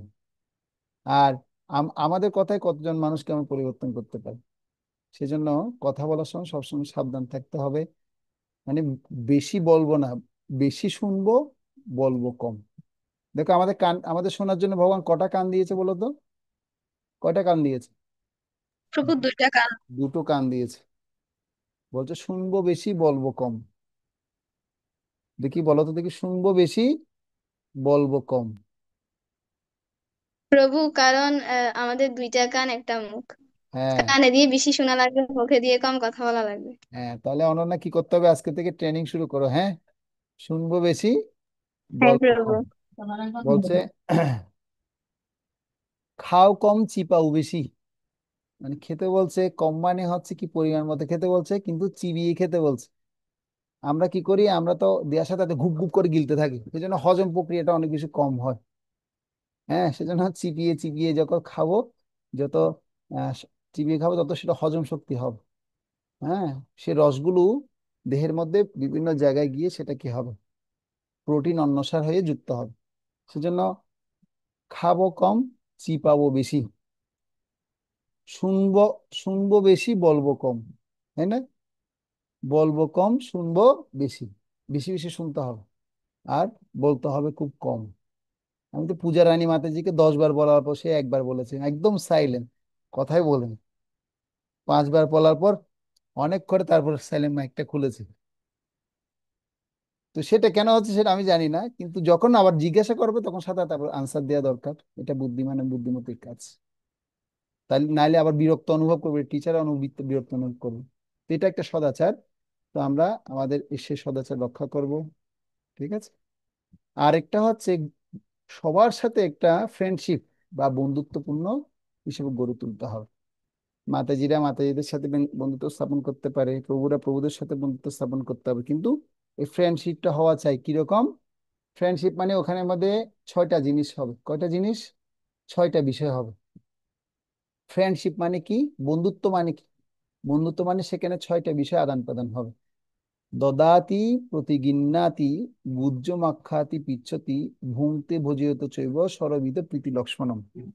বন্ধুত্ব যদি গড়ে তুলতে চাই তাহলে, বন্ধুত্ব যদি গড়ে তুলতে চাই তাহলে 6টা লক্ষণ আমাদের মেনে চলতে হবে। প্রথম হচ্ছে কি, বন্ধুকে কিছু দান করতে হবে, আর বন্ধু থেকে কিছু দান গ্রহণ করতে হবে। এটা রূপ গোস্বামী আমাদেরকে বলেছে। কে বলেছে? রূপ গোস্বামী বলেছে। বন্ধুকে কিছু দিতে হবে, বন্ধুর থেকে কিছু নিতে হবে। দুইটা গেল। এবার আর দুইটা হচ্ছে ভুংতে ভোজে যেতে চাইব, মানে কি, বন্ধুকে কিছু খাওয়াতে হবে, তার থেকে কিছু খেতে হবে। ঠিক আছে, কৃষ্ণপ্রসাদ তাকে দিতে হবে, তার থেকেও কৃষ্ণপ্রসাদ কিছু গ্রহণ করতে হবে। তারপর হচ্ছে কি, দদাতি প্রতিকিনি গুজ্জমাক্কাতি বিচ্ছতি, মানে মনের কথা বন্ধুকে খুলে বলতে হবে, আর বন্ধুর মনের কথা শুনতে হবে। তাহলে কি হবে? তাহলে একটা সুন্দর বন্ধন তৈরি হবে। কার সাথে? সেই বন্ধুত্বের সাথে। তখন এই কৃষ্ণ ভাবনামৃতে বন্ধুত্ব পরায়ণ হওয়াটা খুব জরুরি। তো আমরা কিন্তু যে তার কথাটা হবে সেটা ভজন বিষয়ক বা কৃষ্ণ বিষয়ক হতে হবে। ওটা আমাকে বলতে দাও, আমি একটু বলি, তারপর তুমি বলবে। অনন্যা, হ্যাঁ, তো এখন তাহলে কি ধরনের বন্ধুত্ব আমি করব? তো এখন এই জড়জগতে তো এখন বন্ধুত্ব আহ নাই শেষ। এখন বন্ধু, মিত্র, সুহৃদ, তিন ধরনের ব্যক্তি আছে। বন্ধু, মিত্র, আরেকটা হচ্ছে কি সুহৃদ। বন্ধু, মিত্র, আরেকটা হচ্ছে সুহৃদ। বন্ধু মানে হচ্ছে কি, যার পকেটে যতক্ষণ পর্যন্ত টাকা থাকে ততক্ষণ পর্যন্ত সে বন্ধুত্ব হয়, ঠিক আছে। আর মিত্র মানে সে সে কি হবে, সে মিত্র মানে সে তোমার সুখে দুঃখে সব সময় থাকবে, এই ধরনের ব্যক্তি, তাকে খুঁজে নিতে হবে। আর সুহৃদ মানে সে সবসময় তোমার কাছে থাকবে। সেজন্য যারা কৃষ্ণ ভক্ত তারা হচ্ছে সুহৃদের পর্যায়ে। তো কৃষ্ণ ভক্তদের সাথে এমন ভাবে কি করতে হবে, বন্ধুত্ব স্থাপন করতে হবে, যেন অন্য কোনো আজে বাজে আড্ডা যেন কি না হয়, সে বন্ধুর সাথে না হয়। সেখানে শুধু কৃষ্ণ বিষয়ক আলোচনা হবে, কৃষ্ণ চেতনা কিভাবে উন্নতি করা যায় সে বিষয়ক আলোচনা করতে হবে। তো এইভাবেই সে বন্ধুর সাথে আমরা বন্ধুত্ব গড়ে তুলতে পারবো। তো এ হচ্ছে আমাদের একটা সদাচারপূর্ণ জীবনধারা। এভাবে আমরা যখন চলবো, তাহলে আমরা প্রত্যেকেই কি করতে পারবো, প্রত্যেকেই আমরা ভালো বৈষ্ণব হিসেবে গড়ে গড়ে উঠতে পারবো। তো সেজন্য আমরা প্রত্যেকে সেটা অনুশীলন করব। আর সময় অনুবর্তিতা সম্পর্কে সবার ধারণা থাকবে, শিক্ষার্থীরা সঠিক সময়ে ক্লাসে থাকবে, এবং সবাই যেভাবে তাড়াতাড়ি ক্লাস করছে সেভাবে তাড়াতাড়ি ক্লাসে আমরা চলে আসবো। তো এ হচ্ছে আজকে আমাদের আলোচনা হলো। আর হোমওয়ার্ক থাকবে। হোমওয়ার্কে বললাম দুটো শ্লোক যদি পারা যায় শিখতে হবে, ঠিক আছে। আর আমি একটা প্রশ্ন এখন পাঠাচ্ছি, এটা একটু মিল করে পাঠাতে হবে গ্রুপে, ঠিক আছে।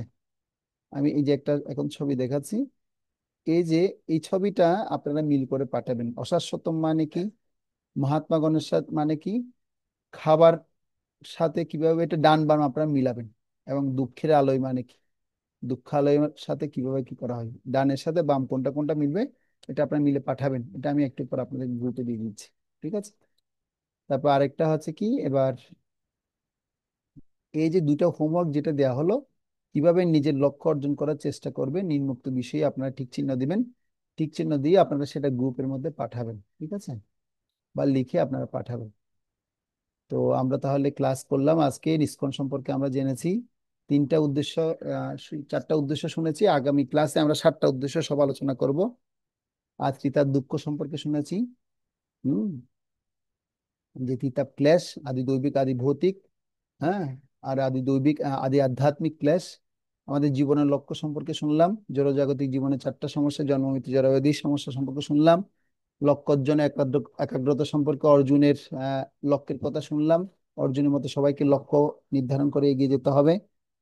তারপর সময় অনুবর্তিতা অনুসারে আমরা ক্লাসে থাকবো, হ্যাঁ। তারপর কিভাবে বন্ধুত্ব বানাবো সে বিষয়ে শুনলাম, এবং শিল প্রভুপাদের প্রণাম মন্ত্রের দ্বিতীয় ভাগ সম্পর্কে গত ক্লাসে আমরা আলোচনা করেছিলাম।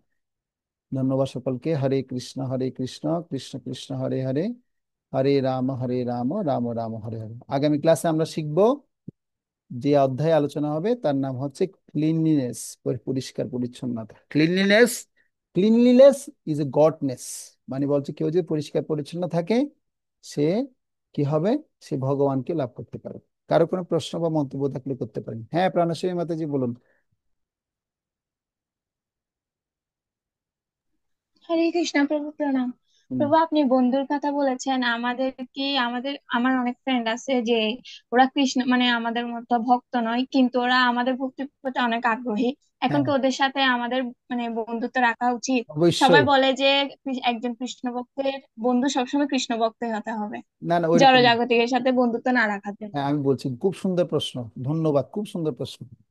বন্ধুত্ব মানে আমি এমন ভাবে তার সাথে আচরণ করব, সে আমাকে বুঝবে, হ্যাঁ।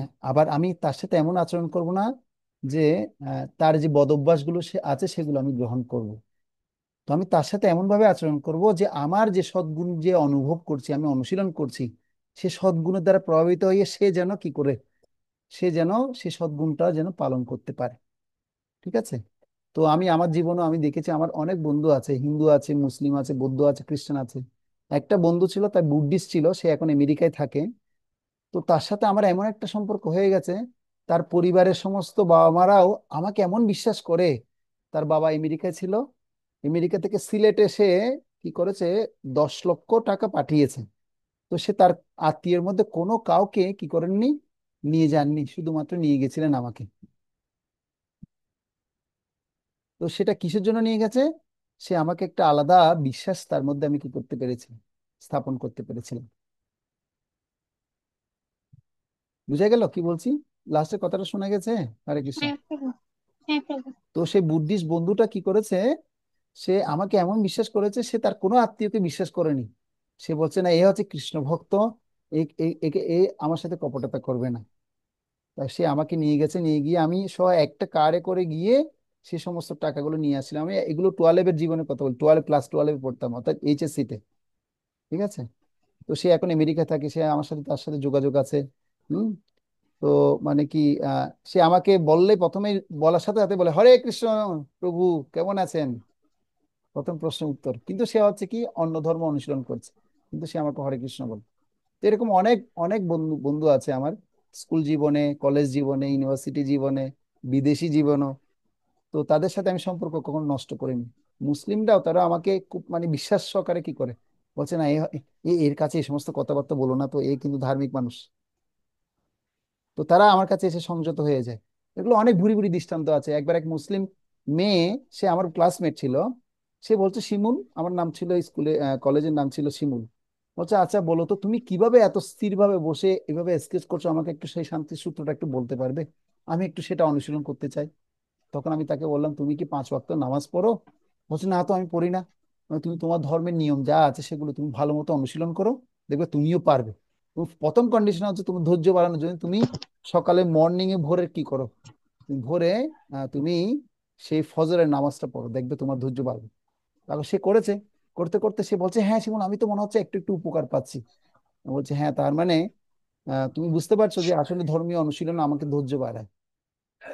তো সে এখনো পর্যন্ত সে কি করে, সে মানে সে মানে কৌতূহল বশত সে আমার সাথে কি ট্যাক্স অনুসরণ মানে কথাবার্তা বলে, সমাধান নেই, জানার চেষ্টা করে। এরকম অনেক ভুরি ভুরি দৃষ্টান্ত তোমাদেরকে দিতে পারি, যেগুলো আমাদের জীবন ঘটেছে। তো সেখানে বন্ধুত্ব মানে কি নয় শুধুমাত্র কৃষ্ণ ভক্তদের সাথেই থাকবো তাই না। হ্যাঁ, এটা প্রাধান্যটা বেশি থাকবে, অসৎ সঙ্গ ত্যাগ করতে হবে। কিন্তু যে সঙ্গের প্রভাবে আমার চেতনা যদি নষ্ট হয়ে যায়, তাহলে সে সঙ্গ আস্তে আস্তে সাথে সাথে এটা স্টপ করে দিতে হবে। যেমন আমাদের ক্লাসে অনেক আজে বাজে ছেলে থাকতো, তাদের সাথে আমি অত বেশি কথা বলতাম না, যা নিট সেটাই শুধুমাত্র বলতাম। যেমন একটা মেয়ে ছিল, সে প্রথম প্রথম খুব দুরন্তপনা ছিল, এত দুরন্তপনা ছিল, সে মানে অনেক কথা বলতো আমাকে নিয়ে। কিন্তু পরবর্তীতে সে তার বন্ধুদের সাথে, যাদের সাথে মেলামেশা করেছে, তাদের থেকে সে অনেক কষ্ট পেয়েছে। কষ্ট পাওয়ার ফলে সে কি হয়েছে, সে কষ্ট পাওয়ার ফলে সে পরবর্তীতে এসে বলছে, আমার কাছে এসে বলছে, শিমুল, আমাকে একটু সমাধান দিতে পারো? আমি তো আসলে আমার জীবনে এখন হতাশাচ্ছন্ন অবস্থায় আছি। আমি বলছি, ঠিক আছে, তোমার এত হতাশ হওয়ার কোনো কারণ নেই, তুমি রিড ভগবদ গীতা, তুমি ভগবদ গীতা পড়ো, এখান থেকে তুমি অবশ্যই সমাধান পাবে। হরে কৃষ্ণ। ঠিক আছে? হরি বল প্রভু। ঠিক আছে। হ্যাঁ, তো নষ্ট করতে হবে না সম্পর্ক। কিভাবে তাকে আমি আমার কৃষ্ণ মনোমৃত জ্ঞান দিতে পারি সেটা সহযোগিতা করতে পারি। ঠিক আছে, তাহলে কারো কোনো প্রশ্ন না থাকলে আমরা এখানে শেষ করছি। সকলকে ধন্যবাদ। বাঞ্ছাকল্পতরুভ্যশ্চ কৃপা সিন্ধুভ্যেব চ পতিতানাং পাবনেভ্যো বৈষ্ণবেভ্যো নমো নমঃ। জয় শিল প্রপাত কি জয়। ধন্যবাদ সকলকে। আগামী ক্লাসে সব পড়াটা গ্রুপে দিয়ে দিবেন আপনারা। হুম। হরে কৃষ্ণ।